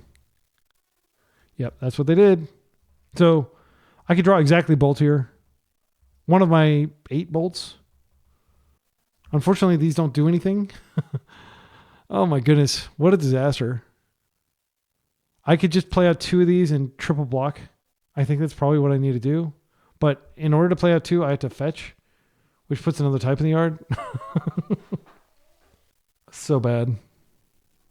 Yeah, I mean, this doesn't feel like the build, frankly, for losing it to turn 1 Beargoyf both turns. And I'm on the play this game too. Yeah, I'm not sure what I do here, but I guess I'll chump for a turn cycle. That just puts a creature in the yard. I do want to keep DRC around. This is just embarrassing though. It's so embarrassing to lose so handily to Beargoyf here. And if they have a Bowmaster, it also takes this out. And this is the reason why James Kisao plays Fatal Push in his Grixis Delver or Grixis control deck, because you can clear Beargoyf with that. You can't clear Beargoyf very easily with bolts.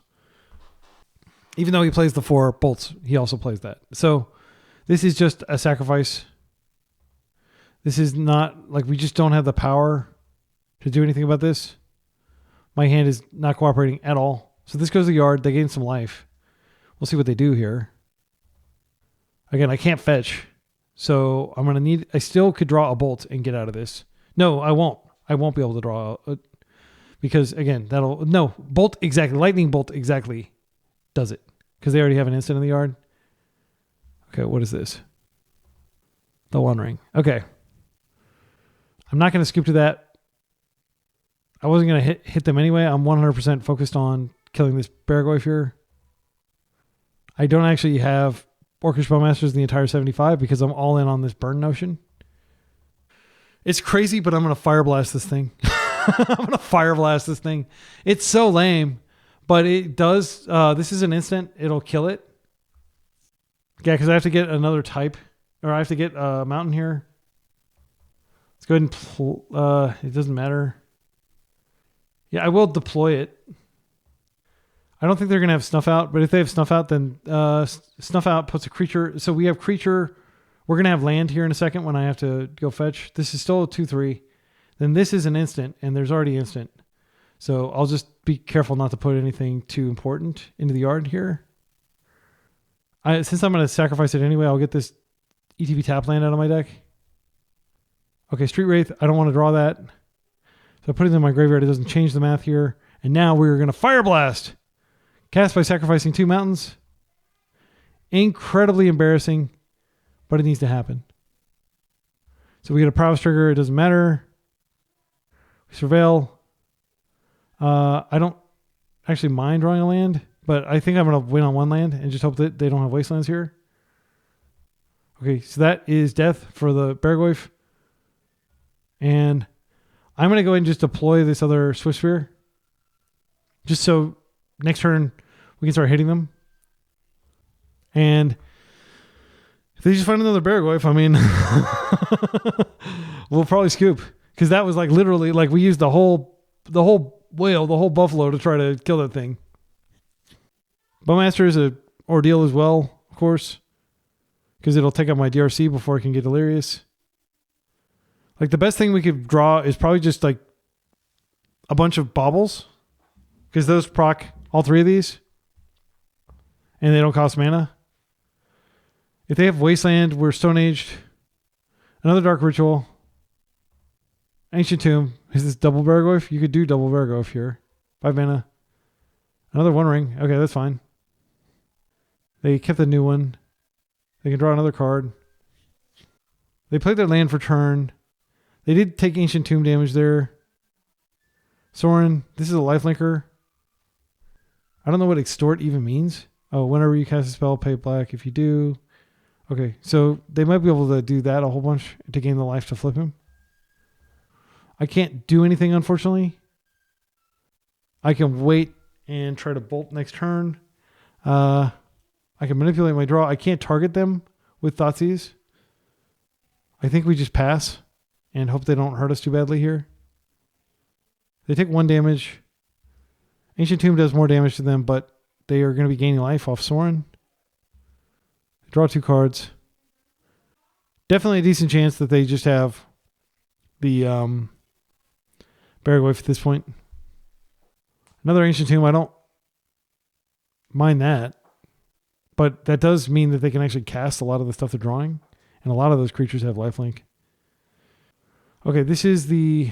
What does this guy do? Target creature you control gains Death Touch and lifelink until end of turn. This Vampire will put a +1/+1 counter on it.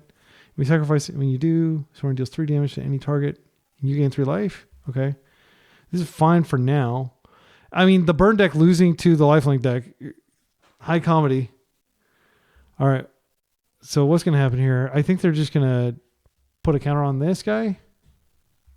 From your hand onto the battlefield. Okay. Vein Ripper. Ward. Sacrifice a creature. Whenever creature dies, target opponent loses 3 life. Okay. So this has lifelink. There's no point in blocking it, I don't think. Like, how are we going to beat this Vein Ripper? It's a 6/5. You can do that for 1 activation. Put a vampire. So any vampire. It's like a show and tell for vampires, basically. I've never seen this card before. So we're up against like a vampire deck that just also happens to be running BREW. Okay. So if we draw an instant, we might be able to get through some of this.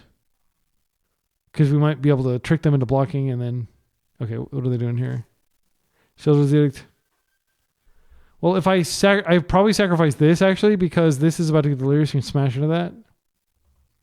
Yeah, I will sacrifice my DRC. I was saying how superior it is in life here to these other creatures, but it's actually a liability at this point when your opponent has a 6/5 vampire out. I just can't imagine a world in which we're able to do anything here. I could play these out and just attack in and then maybe bolt this. Ward sacrifice a creature. I'll have to sacrifice one of my creatures to get rid of it, but I think I should. It's going to be a nightmare for me.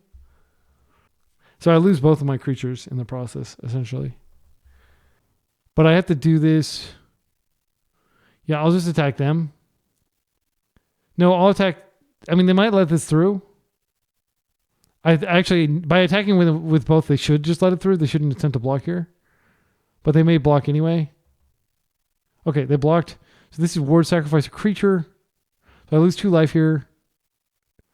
And now I get to bolt and kill this thing and sacrifice my other creature in the process. So this has been just like one unfavorable deal after another. Now this dies. Prowess triggers on the dead creature. Okay. We got rid of the giant vampire, the Vein Ripper, I think. Okay. And then they gain a bunch of life. The One Ring, they continue going up. Where our hand does nothing. Like, at this point, like, obviously we've lost the game. And in fact, GG's. We're so comically far behind. Just a quick note that, like, it was probably correct for me to just play out the bolt and do everything, like, to make those as big as possible so that I attack and they're incentivized to not block. But there was no way I could make it to where it would have 5 power in the same turn cycle. And every turn that was going on, they were just going up on cards dramatically with One Ring. Opponents likely on Jeskai Control were on the play. I like this hand a lot. I'm going to DRC and just dump my hand, basically. I'm going to Street Wraith first. I don't know that it changes anything, but it's possible that I can actually get her up to Delirium immediately through the double Surveil and the Street Wraith and the fetch. The other option, though, is that I could DRC and then Surveil, and then if I see a card I really want, I could put it in my hand. But if I happen to find Moonshadow, I probably play that first, and then I hold everything so that I can have a bigger Moonshadow attack next turn. DRC is likely to hit for 3, but if I play my cards right, I might be able to get Moonshadow up to like 5 power. Okay. I think I am going to go ahead and Street Wraith just to see. And this is going to be a dead giveaway that I'm on a Moonshadow deck. So I will just go ahead and play this out. And I will go ahead and just cycle through these. Filling up my yard in the process. That can go in the yard. It's a nice dodge. Let's get confirmation about what they're playing here before we make any more decisions. Force of Will. Okay. Nothing in my deck is really worth forcing. It's all just a bunch of the same. This can go in my graveyard. It's a sorcery type. So Delirium has already been achieved on turn 1. Pretty sweet. Take a look at another card in their hand. Oliphant. Oliphant. Are they on like a Reanimator deck? Okay.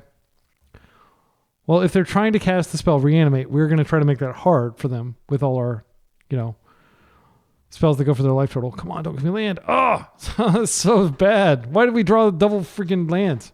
We're playing 17 land. Maybe that's a problem. Maybe I should go down to 16. Thoughtseize. I welcome a Thoughtseize here. They probably take the Nethergoyf, but I can bring it back in a couple turns. Luckily, whatever they're doing over there, I think our burn deck lines up well against it. They do take the Nethergoyf, so I'll bring that back in about 2 turn cycles. Depending on what I draw, I might just have to pedal. I think I'm definitely going to Swift Spear, but if they have days, it might make sense to. I can just go fetch a different Raucous Theater here. And that way I don't have to worry about them dazing this. It's a very minor thing. They force that. Feels good. 1 mana Hand of Torek. So we definitely have like 4 card types. We can definitely bring Nethergoyf back next turn. I'm trying to think about. Yeah, I think I just go ahead and come in. What did they pitch there? They pitched a Ponder. I think I just attack. And I do want to Surveil here, but like I can hold the Surveil for next turn. It's probably worth going ahead and doing now. And then if I find something I don't want, I'll just bin it. Yeah, like that. This is just like 1 more land out of my deck, I guess. And then I can still Surveil at the end in the end step. Assuming they're not playing Stifle. If they have like graveyard hate, I'll be pretty screwed here. I'm pretty much all in on this and then bring back Nethergoyf. But the more stuff I get in my graveyard, the more likely I can bring back Nethergoyf with some power. So they're getting a mountain here. This would only be in a Reanimator deck, I think. It's like a bad version of Troll, basically. Please reanimate it. They're reanimating my Nethergoyf so they don't have to worry about it next turn. That makes perfect sense. Okay. So I might be able to flip another Nethergoyf if I get lucky here. On my other Raucous Theater. I'll bin a bauble. Moonshadow.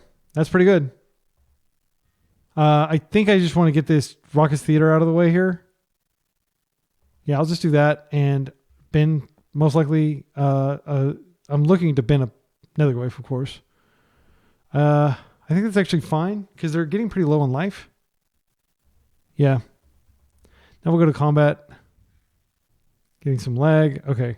That goes through. They take 3, they drop to 10. They had to use the reanimate on this because they figured they'd probably be dead if they reanimated that, which was a pretty good assessment. So next turn I can fetch and I can bolt and I can pop my pedal and hit them for 3. They'll need a second blocker. Test out the Moonshadow. They are coming in. That's fine. Yeah, I don't agree with that attack.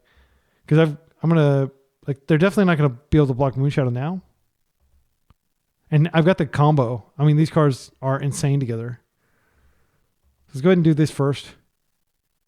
Always yield. Badlands. I'm going to go ahead and bolt first. Just because I might be able to turn on Moonshadow. Huh. Actually, I think I'm going to... No, I might find something that... What would I find that would make a difference? No, I'm not going to have it in hand. I'm going to go ahead and attack first and see what they do. Okay, and now before we do damage, add red. And I'll just bin this Moonshadow. And I think that... Is that lethal? That's lethal. Pretty good. That was pretty sweet. Going up against a deck that uses life as a resource as opposed to gaining life. Do we change anything? I mean, obviously they're a reanimation deck, but I don't know that Leyline Void, like, if they cast reanimate specifically, it's fine for me. If they get like an Atraxa, that's fine too. I don't know that I want to bring in the Thoughtseize. Let's think about this. I mean, I kind of just want to play the deck as it is. I'm really embarrassed to admit this, but I completely overlooked Molten Collapse as a card we could put in this deck. I think it'd be insane here because it deals with Murk, it deals with Chalice, it deals with so much. It's definitely a sideboard card. This is a Moonshadow hand, and we'll hope they don't have like a turn 1 Bowmasters. If they Thoughtseize me and take the Moonshadow, the hand doesn't do anything. But if they don't, Moonshadow is going to be pretty big. They probably have Fatal Push. Tomio is fine. She will be kind of a pain later, but I'm going to try to just drill through. All right, so let's go ahead and just make a big Moonshadow. Hopefully they don't daze this. I can't really do anything about it if they do. Okay, let's go ahead and start with the Street Wraith. And even if they kill this, like, it's not that big of a deal. I'm going to go ahead and just churn through these. What's your top card? Barry. Oh, Uncle Barry. How sad I am to see you on the other side of the table. Let's take a look at your hand. They've got a Fatal Push. Well, that sucks. So Moonshadow's not going to survive. Not really any point in triggering these anymore. I'll just hold them for Bobble.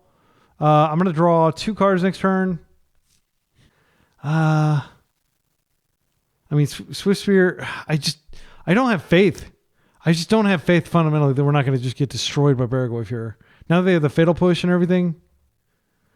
Swift Spear, would I rather draw cards? Or, you know, they could also have Bowmasters. I don't know. I think I just want to draw through. We'll just get some more information here. It sucks. But we're going to like basically refill our entire hand here. They are going to Fatal Push this so fast, it's not even funny. Okay, this is Fatal Push again. I mean, I'm pretty sure they're going to Fatal Push this and not take a crack from it. So I can wait till their upkeep or their like draw step or the end of their turn, I guess. And yeah. So we'll draw our 3 cards here. Yeah, Molten Collapse, I think it's just It does what both the other cards do combined, and it deals with Barragoyf. It deals with so many cards, and we'll always be able to trigger Descend in our deck. So yeah, it is absolutely the card we should be playing here. Yeah, so this is what, like, just based off of my thinking, like 3 Molten Collapse is probably the perfect amount. And then we can still play Smash to Smithereens. But yeah, this would be a great answer to bury. My opponent is just not responding to the stack for some reason. We can look at Moonshadow and imagine how insane she would be here if they didn't also have a Fatal Push. If they get greedy and let us get even one hit, it'll be a big deal. We could have had her 7/7 on turn 2 when she attacked. All right, after about 7 minutes, is pushed. No surprise to anybody. Chain Lightning. That'll do with Tommy. Nethergoyf is going to be pretty big. 3/4 and another Moonshadow. So I think next turn is probably going to be Monastery, Swift Spear, Chain Lightning this thing. They're not going to have access to blue to flip her, and I just want to get her off the table. Okay, the other option is we Moonshadow and then we Chain Lightning this. I kind of like that better. But you do generally want to get rid of Tomio. It is a 2-for-1 already. I actually think what I'm going to do here, sadly, is I'm just going to play with another Nethergoyf and see if they daze it. Looks like this is resolved. All right, I'm going to play another Nethergoyf here because I want Moonshadow to trigger. I'll just hold this for Moonshadow later. But I don't want Moonshadow to get Bowmaster. No, is that even a rational concern? No, it makes sense to go ahead and play Moonshadow now and just go ahead and crack this. But I did need to make sure that... okay, they're dazing that. That's fine. Yeah, because if they daze the bolt on Tomio, that would be really bad. So, yeah, like even though I'm not a control deck, I'm a balls of the wall aggro deck, I am going to slow down and respect Tomio. Okay, and they could have Bowmaster here. They could have a lot of things. I didn't crack that because I forgot to, but it's actually probably for the better if they have Bowmasters, which it looks like they might. So I think I just Nethergoyf here. And... I mean, I think I should play these out and just attack. And then if they play the Bowmaster out, then they can like double block or ping and block. But it's not going to be good to wait around. I'll just play my last card. And then we'll see if they want to defend before we Bowmaster. But if they do have exactly Bowmaster, they are going to be able to kill one of these on trigger. Okay, they take it, and now I'm going to go ahead and just do this to get deeper into my deck. I actually should do this in the end step. This was a punt because they're drawing Murktide, but they don't have the mana to cast it as far as we can tell. I think they're just going to crack a clue here. Okay, good. And now, assuming they didn't just draw... Well, we know they just drew... okay, Street Wraith is nice because I can cycle through it. I'm going to go ahead and do this now, just in case they find Bowmaster. Fireblast. That is pretty cool. I'm not going to lie. That's going to be cool if we get to Fireblast them. But we're still pretty far away from killing them. And you'd have to be crazy to do it as anything but your last spell of the game. Okay, they're mountain cycling here. So they'll probably go get a Volk. And then next turn, Merc will arrive. And he will be pretty big. Badlands? I guess they don't want to cast their Merc. Why get Badlands? Maybe they have a Fatal Push? And they want to be sure to Fatal Push this. Okay, so hear me out. If we go ahead and blast them, that does grow the Nethergoyf. And it triggers these. I think I'm going to do it. Call me crazy. Let's go ahead and attack and see what they do. Okay, they Fatal Push here. Interesting, why there? That's fine. I am going to go ahead and do this. Red, Fireblast, because I don't have instant, right? No instant? That grows that. Take 4. I'm going to go ahead and Surveil, and I'm going to try to get lucky and hit like an enchantment, I guess. DRC is a beater, but she'll die to Murktide if they find Murktide. I feel like we just dig for burn here. Yeah, I'm just going to trust that they're going to be able to deploy that Murktide, and we're going to need to burn them out. They drop to 6, which is 2 bolt spells away. Let's see, they have 1, 2, 3, 4. So they can make a 7/7 market. They have a blue source here. I really don't. Yeah. Okay, Barry. It's pretty big. And we have no way to remove it because. Yeah, what do we draw here? We just have to chill. It's sad.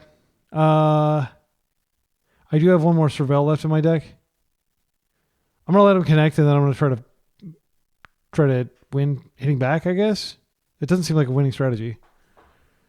Yeah, this is a huge blind spot for our deck. Just like the fact that we've gone up against this two matches in a row. Now they have Merc as well. I'm just going to concede. There's no way we're going to win this game. All right, let's go to game 3. Price of Progress gets in because it does do damage, and I expect the board to get gummed up. Seal the Fire doesn't seem to do anything against their deck. We have been drawing a lot of lands. I think this is like everything's a 1-drop. I think this should have 1 fewer land than it does. Fireblast was pretty decent there.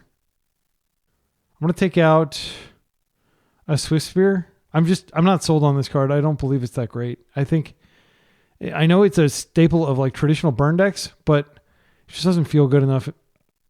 This is a pretty good hand. I'm going to keep these in hand, and I'll just leave with the bad lands. Well, let's see. I'm going to Street Wraith first and see what I find. Because I would like to leave with Moonshadow instead of DRC, if I can. We haven't seen Dark Ritual or anything that would get like a quick kill against us. Okay, another Street Wraith. I'll just do it again. We're playing a dangerous game with our life total here. Gosh, that sucks. I really did not want to draw a land there. I will hold it. Let's go and see if we can dodge a land here.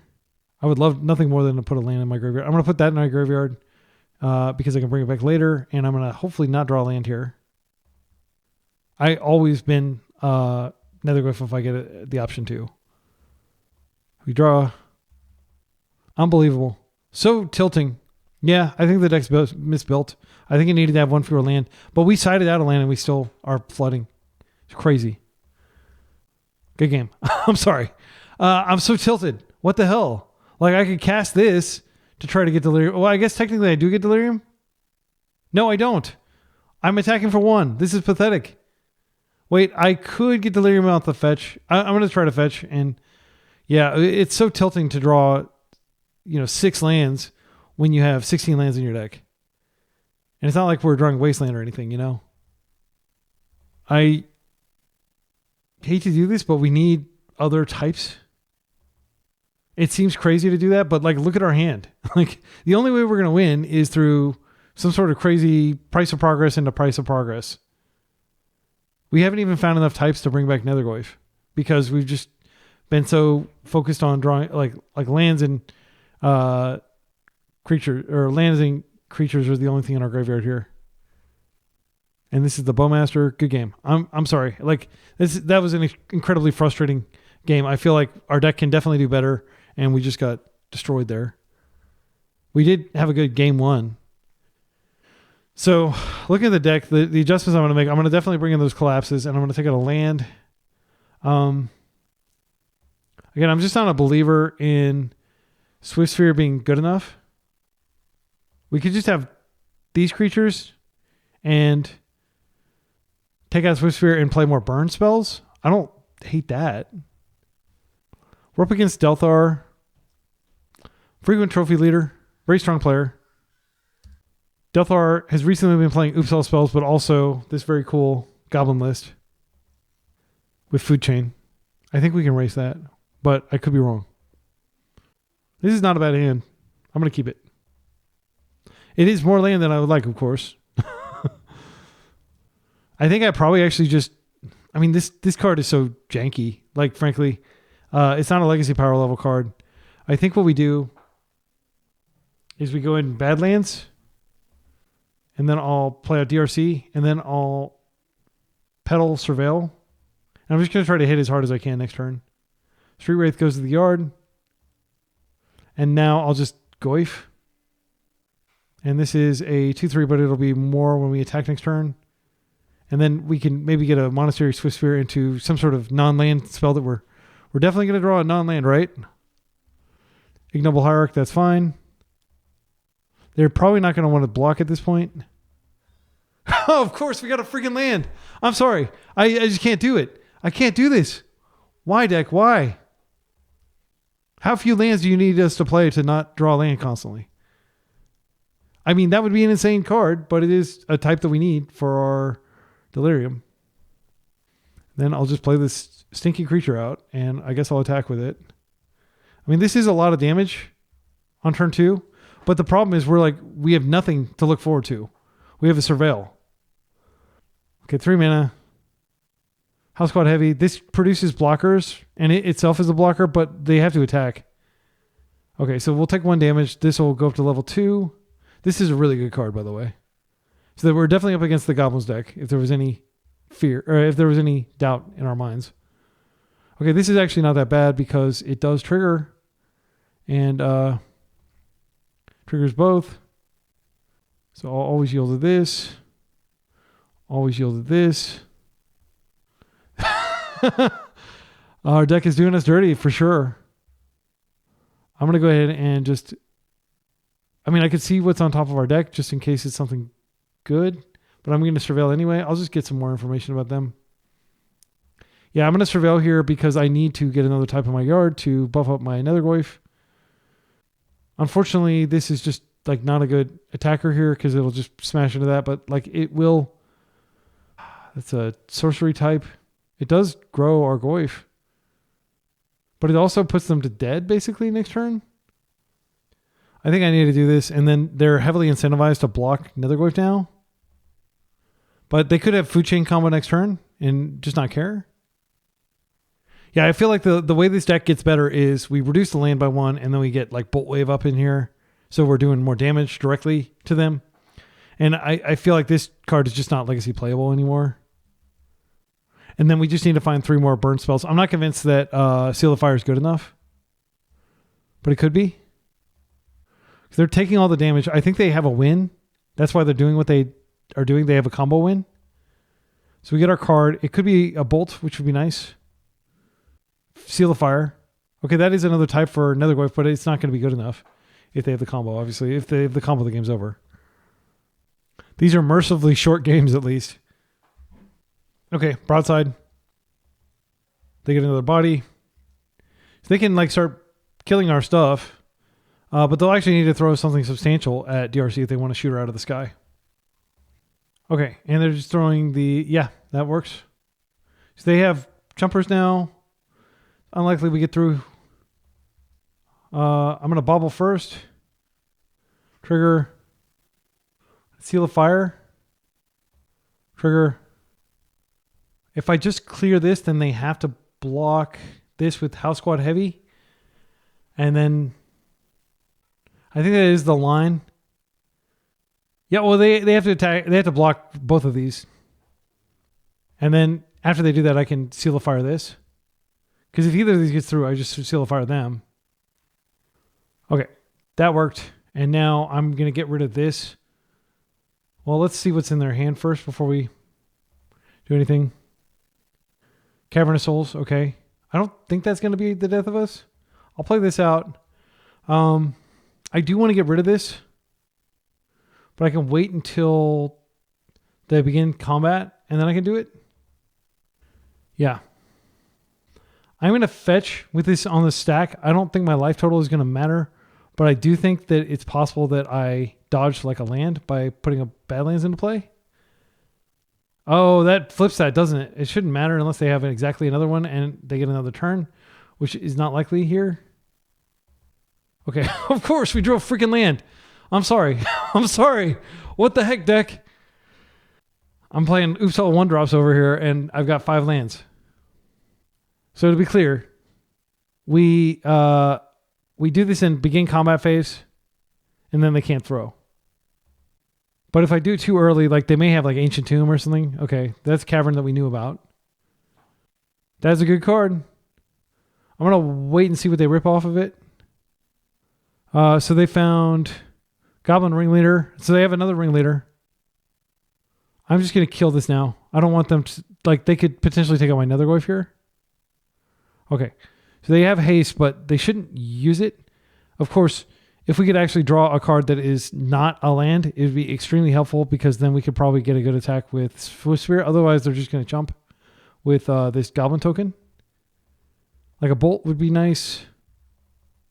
Another Nethergoyf. Okay. So I'm going to go ahead and come across. And no.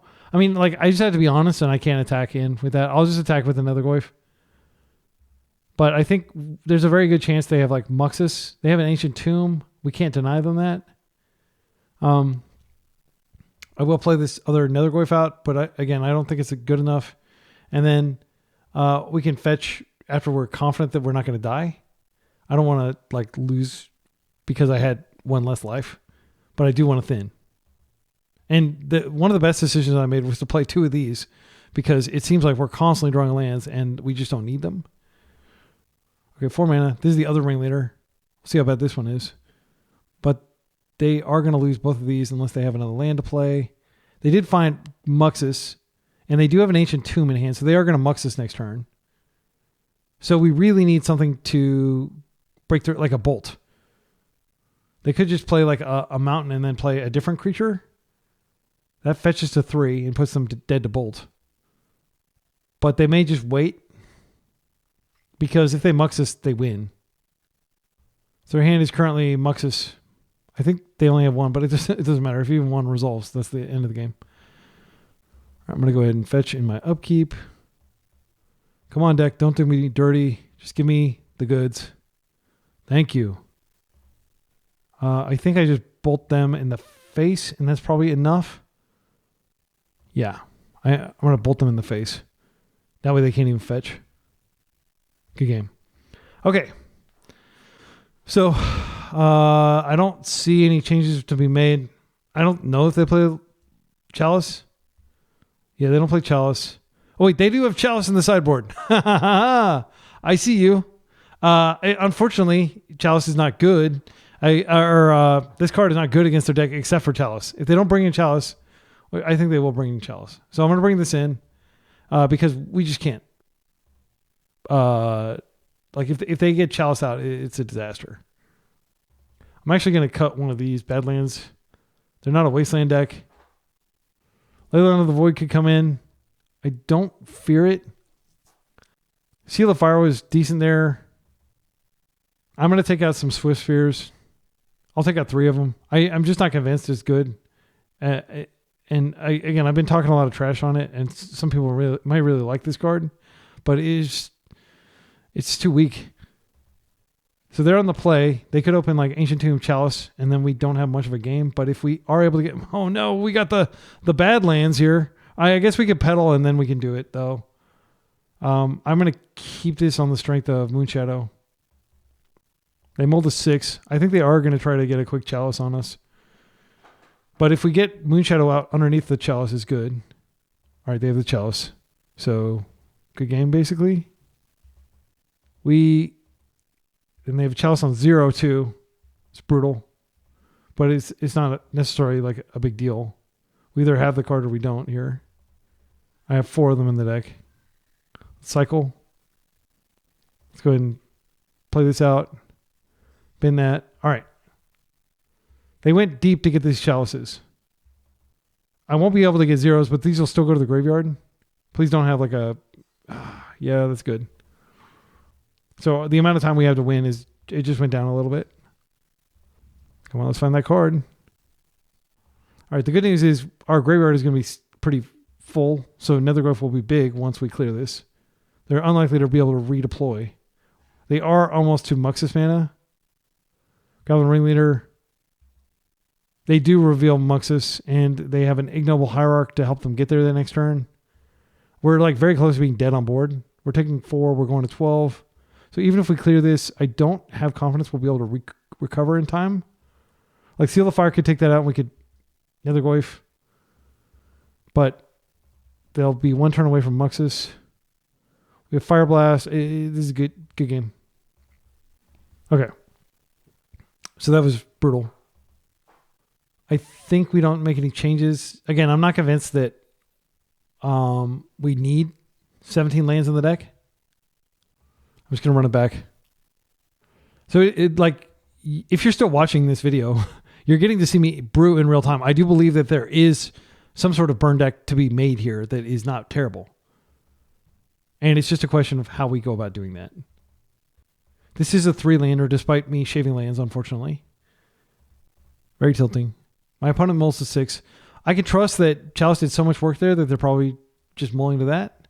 So this will probably be the only creature that I get to resolve. But it can tech up and maybe erase them. I think it's better than trying to get DRC out. Let's go ahead and do it. I would love to find a 0 drop just in case they have double Chalice again. Yeah, there we go. So draw is deeper. I don't think they play removal. They might have like Sting Scourger or something like that. I'm not going to like try to look at their list too much because it's probably changing a lot day to day if they're new to building this deck.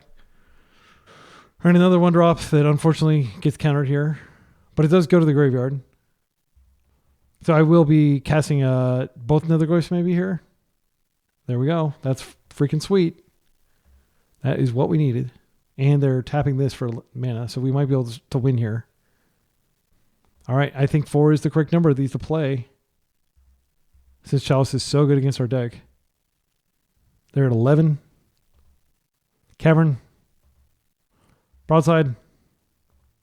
They're going to come at us and try to race us, I guess. Which may work out for them. Netherglyphs are pretty big here. And I've got 3 of them. I think I just deploy them all. Yeah, this is quite an army that we just deployed there. I don't think they're going to be able to kill us. I'm not worried about Fury. They said, GG's. We got the scoreboard finally. Okay. Yeah, that felt like the deck is supposed to be performing. All right, we're up against Shuffles the drummer. The Shuffle is a style of drumming pattern. Very cool sounding. Bernard Purdy is a very prominent... He's got literally... It's called the Purdy Shuffle that he plays, I think, in like a lot of Steely Dan songs. Opponent has been playing a lot of Beseech Storm. I think we just get on board and beat them down. All right. Yeah, so I'll keep this like our deck does not interact in any meaningful way. We just try to end the game before they do. So I think Moonshadow is going to hit pretty hard here. And then next turn we could potentially get DRC and trigger. They said, awesome. I look forward to watching you crush me in a video. Also, I love that reference. Yeah, so my opponent is, of course, familiar with the Purdy Shuffle. So we're going to grab Badlands here. Moonshadow. Let's see if we can hit a Bauble. That would be sweet. Or, you know what would be really sweet is a freaking Lotus Petal. All right, that's not too bad. This is pressure. But my opponent is probably going to see that I'm not playing blue, and that's the carte blanche to just go for it if they have the Storm hand. Delta, fetch.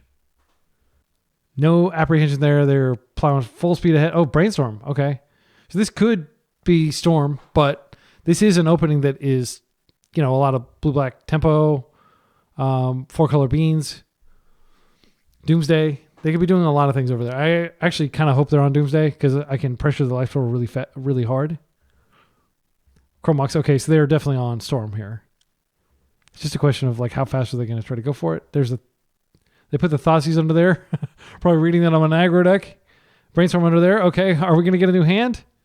Unfortunately, when you get a new hand, it does not trigger this for some reason because it's like a shuffle effect. Oh, they're just going to win. I think they have like a deterministic line here. They've got 6 Storm, and we're already at 17. I'll let them screw it up, but they're not going to. So this Beseech goes and gets Beseech, which goes and gets Tendrils. Yeah, Storm 8, and we're dead. Nice, turn 1. All right, so we can concede here, and we'll go into the other matches, which will probably not be turn 1s. I do have Thoughtseize.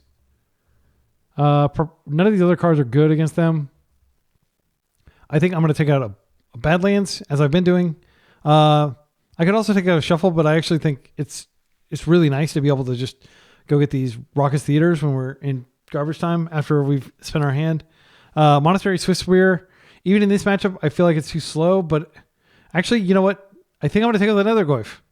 I'm going to take out the Nethergoyf instead of the Monastery Swift Spear, and because this is like a just balls to the wall matchup where we just need to kill them quickly.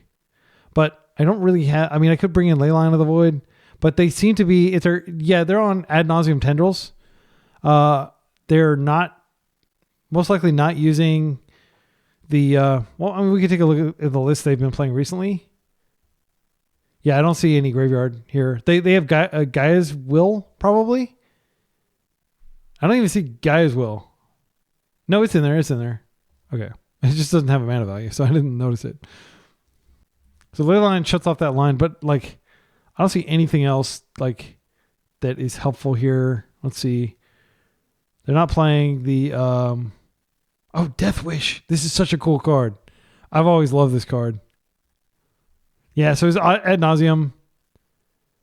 Wishclaw's Talisman. I mean, like Smash to Smithereens is probably okay here. If they put out like a yeah. It's probably better than Seal of Fire. Yeah, let's take out the Seal of Fire and let's bring in all the smashes. And then maybe we get lucky and we hit a Wishclaw's Talisman. Also, like, this is one of those matchups where Fireblast might be really clutch. This is, I think, a mulligan. We need a clock.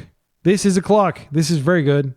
So I'll just Moonshadow and then I'll DRC after that. And then we'll hope that that's enough pressure. No, wait. I probably need a Thoughtseize. So I think I Moonshadow and then I use the Thoughtseize and then next turn I DRC. We'll see what I draw off the Street Wraith. Like, nutty draws would include... Yeah, I think I put Smash back. And we just try to turbo them. And we're going to Thoughtseize whatever action they have. Like, their deck is almost all mana. And then they have a few action spells. Like the Wishclaw Talisman. Like the Infernal Tutor. By the way, INF, the player, I think his YouTube channel is Infernal Tutor, so that's where INF comes from.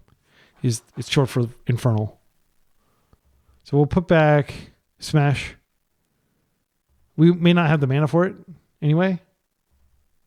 And we're just going to do the most aggressive posturing we can without just completely neglecting the fact that we need to Thoughtseize them. Okay, so let's go ahead and do this. Go to Badlands, as always. I do think that this could be a good deck. I do think there's something here. Like, this could be the next evolution of Burn. And that might sound grandiose, but let's do this. The reason I believe that is Moonshadow is a heck of a clock, and it just pairs very well with like burn type cards. Okay, so we've got a land for next turn. That's fine. I'll probably just use that to surveil. I do need to check their hand here, and just in case they have a turn one, so I can survive long enough to kill them. And sure enough, they have Infernal Tutor. We take the Brainstorm, and that Infernal Tutor doesn't do anything here. They don't actually have a particularly strong hand.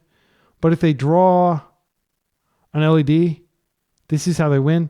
I'm going to take the Infernal Tutor because that probably buys us the most time, because now they can't just win out of nowhere because they already had the Dark Ritual and everything.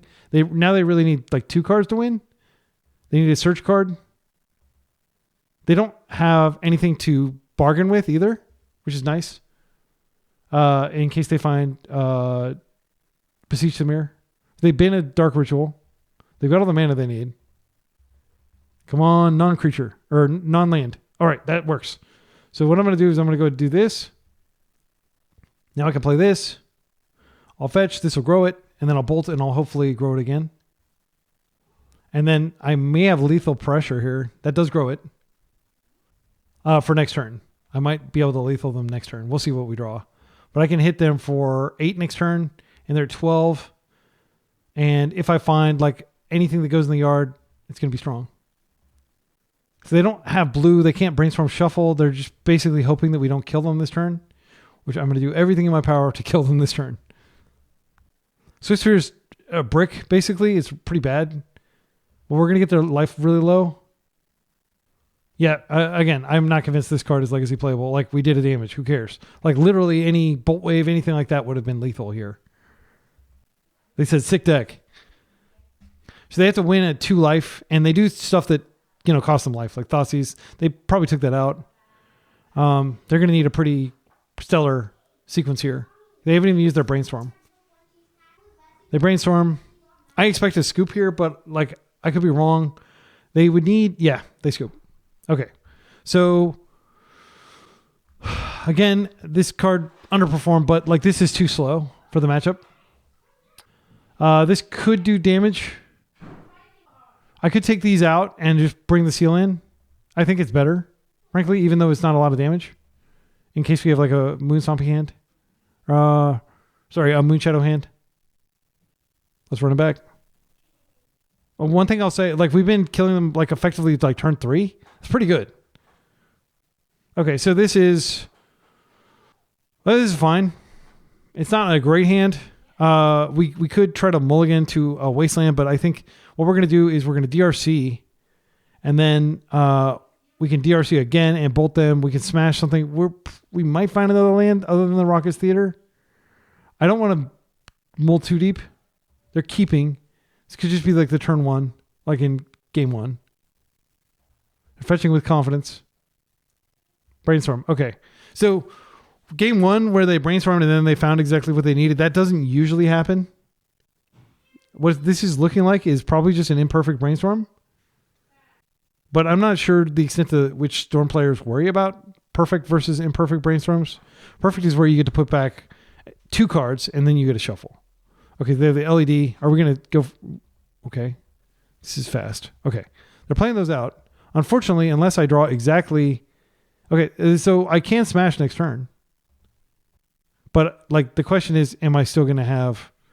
Like, will I still be alive next turn? So let's go ahead and Bobble Trigger. That is a dodge. But it doesn't help us get closer to Delirium, unfortunately. So they have an Urza Saga. Okay, that's interesting. That is very interesting. I might have to smash one of the constructs to keep getting through. Draw for turn. Street Wraith. All right, I'm worried about my life total now. Mox Opal, they've got a lot of stuff on the table here. Chrome Mox, okay. They're just making these constructs as big as possible, which is fine with me, but now I have to worry about... Yeah. All right. I'll just take an organic draw before I cast the Street Wraith, just in case I find Moonshadow. Okay. So I'm going to start with this. Okay. We found a land, which is kind of unfortunate. I think this is DRC. And then we go ahead and bolt. And I think they're going to try to fight us on the ground. We have 1 Raucous Theater left as a fetchable. I'm going to play DRC. And we will get Delirium here. I will bin that. Sadly, it's just too late. I'm looking for burn now. And I'm looking for Smash to Smithereens because I'll have to kill 2 of these constructs. There we go. We'll keep that. They take 3. Okay, and now I attack. I want to save this Bobble Trigger for next turn so I can sift through more of my deck. Yeah, and I just hope they're fully on the construct plan, but they could absolutely just draw, you know, Wishclaw Talisman or something and win with what they have on the table. But if they are on the construct plan, then I have a pretty good, you know, thing going on over here. Okay, that's good. Okay, Smash to Smithereens is an instant, thankfully. I'm going to go ahead and use this. What do I want to do here? Do I want to just get this out of the way? I'm at 16 life. I might need to go down a life later. Yes, I'll just smash one of them. I can't smash 2. That is a keep on top for sure. Now we'll come in for 6. I'm not actually sure how they win here. So they make a construct. Then they get another one. So blowing up their Mox Opal doesn't make sense. I think I actually need to blow up the LED here. Because they're going to make a... Well, let's wait till the end step. I'm just trying to think about what gives them an out. Because we have aerial blockers. Like their constructs are not going to be able to kill us in time. I think I go to their upkeep and then I smash. No, but then that gives them LED, or that gives them Storm. Yeah, I'm just going to do it now. Okay, so I'm going to go ahead and just do this now. And that will trigger our gals. We'll have the bolt on top. I mean, do we actually need that bolt? I think so. Actually, you know what I probably should have done? I probably should have played the bobble and then tapped. But I knew what that was because of this. Yeah. I'm just going to keep it just in case. I can't really think of anything else I would draw that would win here. They're going to be at 1. Or they'll be at 4. And then I can bolt and smash something next turn. Like they could do a mini Tendrils and maybe survive. They didn't create a guy. So I guess they just have given up on that completely. They want all the mana. Okay, they're going to search. I have no idea what they find here that is helpful. Because I think it just gets mana, right? They get another LED. They said, forgot to make a construct. Okay, so that's a good thing. They're bouncing that to hand. They get an extra card from Boomerang Basics. They play it out again. They have another Urza Saga. I don't see how, like, unless they have a way to clear our graveyard, I don't see how forgetting to make a construct is material of the game. Infernal Tutor. Okay, they are hellbent, so I think that might actually be enough Storm. What are they going to get here? I think they can Beseech. It's so frustrating that it's not showing me the Storm count. But like I think they just got like Storm 5 or something like that. So I think we're going to lose, unfortunately. We were very close. Yeah, they can Infernal Tutor. Yeah, Storm 6. And then they can do it again. And then they have exactly lethal here. Beseech. They didn't even need to do that. They could have just gotten the Tendrils and done that directly. Right? Yeah, they had the extra mana, so yeah. Good games. All right. Final round of the final league that we're going to be recording today. I'm not going to do a triple league. And it looks like this is a pretty stellar hand. So we can Moonshadow, and then we can just trigger a bunch. We could also wait for DRC and trigger even more. But I think it's fine to just redraw here. But there is a risk that we draw into a bunch of lands, and then we don't have much to do with Monastery Swift Spear next turn. But I'm just going to go ahead and do it. Because I might draw into like other Moonshadows. Is this correct? It might be good to like save one. Well, let's see what they're on. They've got the Young Pyromancer as their icon. Maybe they're on a red deck. Okay, Thundering Fall. So I like that's maybe Delver. Which makes me just want to get this out of bolt range. Let's get a little more information. Dragon Rage Channeler. Okay. Yeah, I'm going to go ahead and do this. This card is so stinky. I'm sorry, my excellent friends. I should never have put that card in my deck.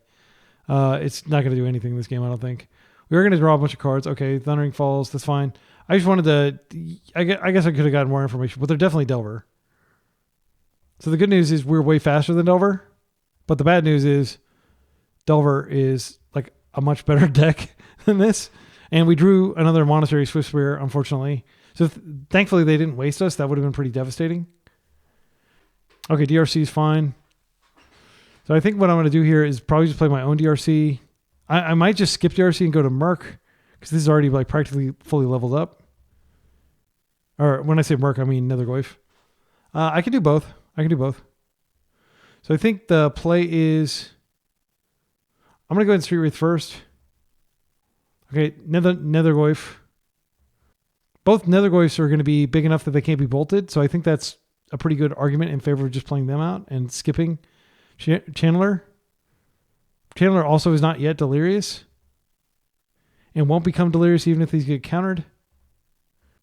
They could daze here, but it would be pretty hazardous to their health. We'll come in. I'm feeling pretty good about this game. They're probably not going to be able to Merc in time to save themselves. Okay, they use their Thundering Falls. They could reach Delirium here if they have like a Bobble. They preordain. That is a second sorcery type. They Bobble. Okay, so this is still a 3/4. So this doesn't get Delirium. Do not pass go. Do not collect $200. I actually want it to get Delirious. That way it can't block. Okay, the best draw would just be like Bolt. Nice. Yeah, they just scooped. Yeah, we had that handily. And a lot of that was us being on the play. So, against their deck, Leyline of the Void is very good. It keeps Murktide off our back. It slows down dramatically the arrival of... It keeps DRC off our back. It slows down the arrival of Murktide. I think I'm going to play it. I think I'm just going to take out the Monastery Sphere completely. Again, I'm not impressed with her. I don't think she should be in my deck. We could bring in Price of Progress. They do play a lot of non-basics. I don't think that's as impactful as the change that we just made, though. They are not going to be playing Baragoyf, so Seal of Fire is going to be good for us, but not good for them. But I feel like we could play some pops just in case we're ahead. But there's a world where we're not ahead, and I don't want to cast this. I think I'll just keep the Seal. Seal can potentially kill like a Monk. It can kill like an unflipped Delver or Undelirious DRC too. And it helps with the Moon. So this is a no lander. Unfortunately, this is going to go back. This is fine. Yeah. So I will put back Fireblast. That's a late game card. So we can deploy Nethergoyf this turn, but I really want to find like something more powerful than that. Okay, they ponder. That's a slow open. If they force a Nethergoyf or even daze it, like it just comes right back in a few turns, and the game will probably go long. Okay, so it's just more of the same. I'm gonna go ahead and play this out. I should cycle. I should have done this before I did anything. Technically, if I cycle after I've fetched, it'll increase the odds, and I'm gonna need to fetch anyway, even if I rip a Moonshadow. All right, Nethergoyf number 2, not terrible. I think I just deploy both of these. Let's go ahead and see what's in their hand. I'm going to cycle through all these. Brainstorm. Okay, I'll play this out. Take a look at the top card. They have a cutter. All right, I'm going to go ahead and play black here for a Nethergoyf. They're thinking about forcing.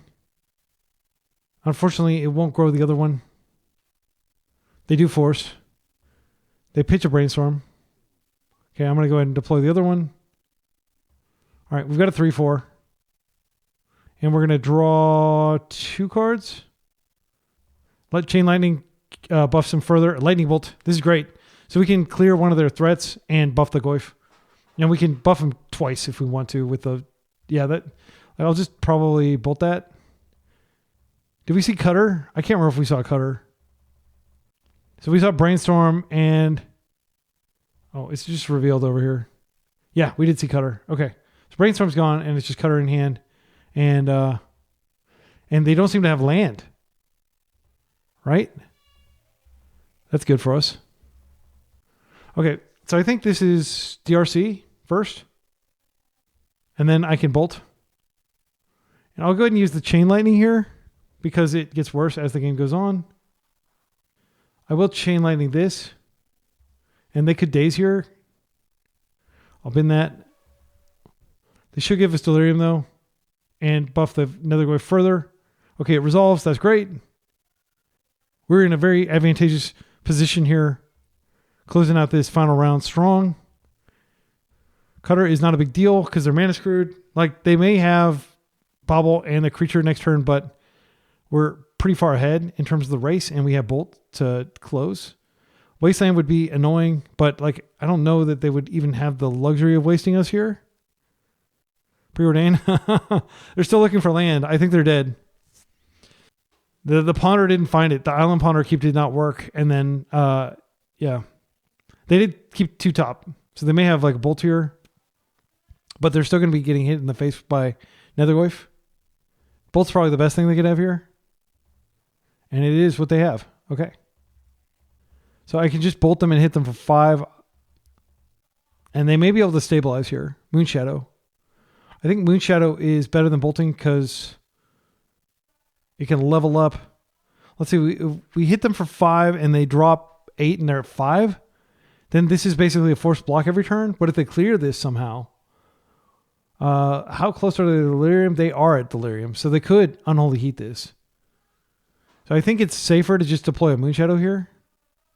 and just hit them. Yeah, because this is evasive beat, and we're likely to draw something that goes to the yard sooner or later. Okay, we'll just go in for 4 here. And if they do get like a DRC, we can bolt that instead of bolting their face. There is a world in which they do waste us, and we aren't able to deploy this bolt, but with how many lands I've been drawing, I wouldn't be surprised. I didn't board out any lands against them. My sentiment was, okay, we've got too many lands in our deck, but that's actually a good thing in this final round. It's important when you're brewing. Even if you think you're doing something in error, like that's how your deck is, just lean into it. Okay, so I can just bolt that out of the way. Okay, and this is great because this means that we won't get dazed. I'm going to go ahead and start with the bolt on this. Very important bolt. And if this resolves, then Netherglyph is huge, and this is going to get huge too. We win. Okay, so that was another 2-3, but the important thing is we learned, okay? So this is how I'm going to play it. I'm just going to play it like a burn deck. I think that's the way we play it. We just try to win really quickly, and we have a whole bunch of 1 mana stuff that kills them really quickly. All right, and I like the highs are high, the lows are low. We're pretty close to beating Storm as well, so that was practically a positive record. But there were matches which weren't close at all. Now, my theory is Molten Collapse is extremely good here because it just deals with all the things we don't like. Chalice, Barragoyf, Murktide. Those are really the only cards we care about. Leyline of the Void is moderately annoying for Moonshadow and Netherglyph, but if we suspect somebody's going to board it in, we just take a Netherglyph and Moonshadow is just like a 1-1, right? And if they don't have the Leyline, then it'll scale up and win anyway. So I guess if in the event that we take out Netherglyph, what do we bring in? Well, we'll probably just bring in Molten Collapse. Yeah, and I don't know that we need all 4 prices. I think we might be like, this may seem excessive because this is a 2-drop, but it's just so flexible. And we can absolutely descend, and then we can kill something like kill a Chalice and a creature in the same turn cycle. Sign me up, you know? So we have room for 2 more things. I don't want to play more than 1 Fireblast. It did come up and it was cool, but you don't ever really want to Fireblast more than once in a game, and like something going catastrophically wrong if that's happening. The other thing I'll observe is, yeah, I'm hyped about Bolt Wave. Lava Spike is not an instant. I'm trying to find like a card in Burn that's an instant, just so we can not be so, because we already have, if I could find like an instant burn spell, let's check. So this is mono red oops all spells, oops all red spells. Typical 1-3 performance, but they still got the top 13 because it was a small tournament. This is not a good deck. To be clear, I don't have faith in Burn. I tried it one time and I got Tomio Stonewalled. That won't happen with the version of the deck that we're playing because we have lots of huge creatures. But like Bolt Wave is probably the best because it doesn't target. And not like there are situations where maybe they have protection, but like they would have protection from Bolt Wave too, right? If they had the One Ring. But Chain Lightning, Lava Spike again is the weakest because it does target, and it's got sick art though. Mark Teaton showing up hardcore on this one. This is just, you can imagine how terrifying that looked to have somebody like sending that after you. Obviously, Lightning Bolt, the best burn spell ever printed by far and above. They're playing some main deck. Skull Crack, 3 damage to target player or planeswalker. I mean, damage can't be prevented this turn. This gets around. I mean, this might actually be playable. It's 3 damage. Yeah, it's a One Ring answer, but like, how often is One Ring going to come out? It's not played that much. Rift Bolt is a sorcery, unfortunately. It does dodge Chalice, but I don't think it's good enough. There's just a dearth of good instant speed burn. Now, there is this card called, let me find it. Tarfire, but it's only 2 damage. But it is an instant, and it's tribal, or kindred. They changed it to kindred. And I guess the word tribal has negative connotations. And basically, like tribalism, essentially, like people like clinging together. If you can look up the definition of it if you want. But for whatever reason, they changed it to kindred at some point, and I was like, what's a kindred instant? But it is a type, so it does buff the Goyf if we put these in our deck. But it's only 2 damage. And I feel like Legacy's so fast that 2 damage, like this is good because it does pair with what we're trying to do. We could add more. It's not a bad card. We could try to add some sort of main deck answer to Chalice of the Void. Most decks do have a artifact in them, but like actually we could blow up clues against blue-black tempo. I don't know. Like this, the fact that this is an instant, this is a very good card in my opinion. This is one of the best burn spells ever printed in my humble opinion. And that's not saying a lot, but yeah, pop. I don't know that we need to play 3. Usually you just cast 1, and there was that one game where we were against lands where we were drawing to the second pop. But then even then they were able to like figure out a way to reduce their lands to where it wouldn't have been lethal. This does have the insane Richard Kane Ferguson art. I could talk all day about this stuff, but like, I think the main thing is we go down to 16 lands, and that's risky. I mean, we were getting flooded a lot, but how hard is it going to be to cast Molten Collapse when we only have 20 mana sources total in our deck? I don't think it'll be that hard, and because we can wait a few turns until we draw a land. Like if they've got the Chalice out, then it's not like we're in a hurry anyway. We just have to clear it and eventually kill them. I'm excited to try a Bolt Wave. Again, I wish it were an instant. Yeah, I wish there was some other instant that we could put in this deck. Is there some 1 mana instant in red or black that would make sense to go in this deck? I'm trying to think about it. Like, I mean, Fatal Push is not catastrophically bad. It could just clear the path. Snuff Out is certainly an option. I think I like Snuff Out because it does deal... No, it doesn't deal with Barragoyf is the problem. And Barragoyf's a huge problem for our deck. I think we just put in... a couple of Fatal Pushes. 2's probably plenty. And then we have to seriously ask, like, is Fireblast just cute here? Or is there really a situation? I feel like it is like a guaranteed 4 damage, basically, if the game has gone long at all. I feel like we could go down to 1 Seal of Fire. It's a cute card. It's a, like, you need exactly 1. The second one, the diminishing returns are strong there. Like, yeah, I think this is how I would play it. So I'm excited to see how Molten Collapse works out. I'm excited to continue to smash the Smithereens people. I'm excited to continue to pop people. Leyline was good. I think the games we brought it in. I don't really have anything else to say. This was a really fun experiment. I'm learning a lot about this. I might record another league, but it'll definitely be this more balls to the wall version rather than what we were playing previously with the Swift Spear. I just don't think she's ready. And I also think that this is probably the correct mana base. In fact, I'd probably say you could go down to, we could reduce the price of this deck dramatically by just taking one of these Badlands out. Yeah, I'll do that. And then we have 5 fetchables. We're almost never going to get to some end game where they've wasted us so much that we run out of lands or something where we were still in the game. So yeah, I think that's where I'll leave it. I hope you enjoyed this. Until next time, be excellent to each other and party on.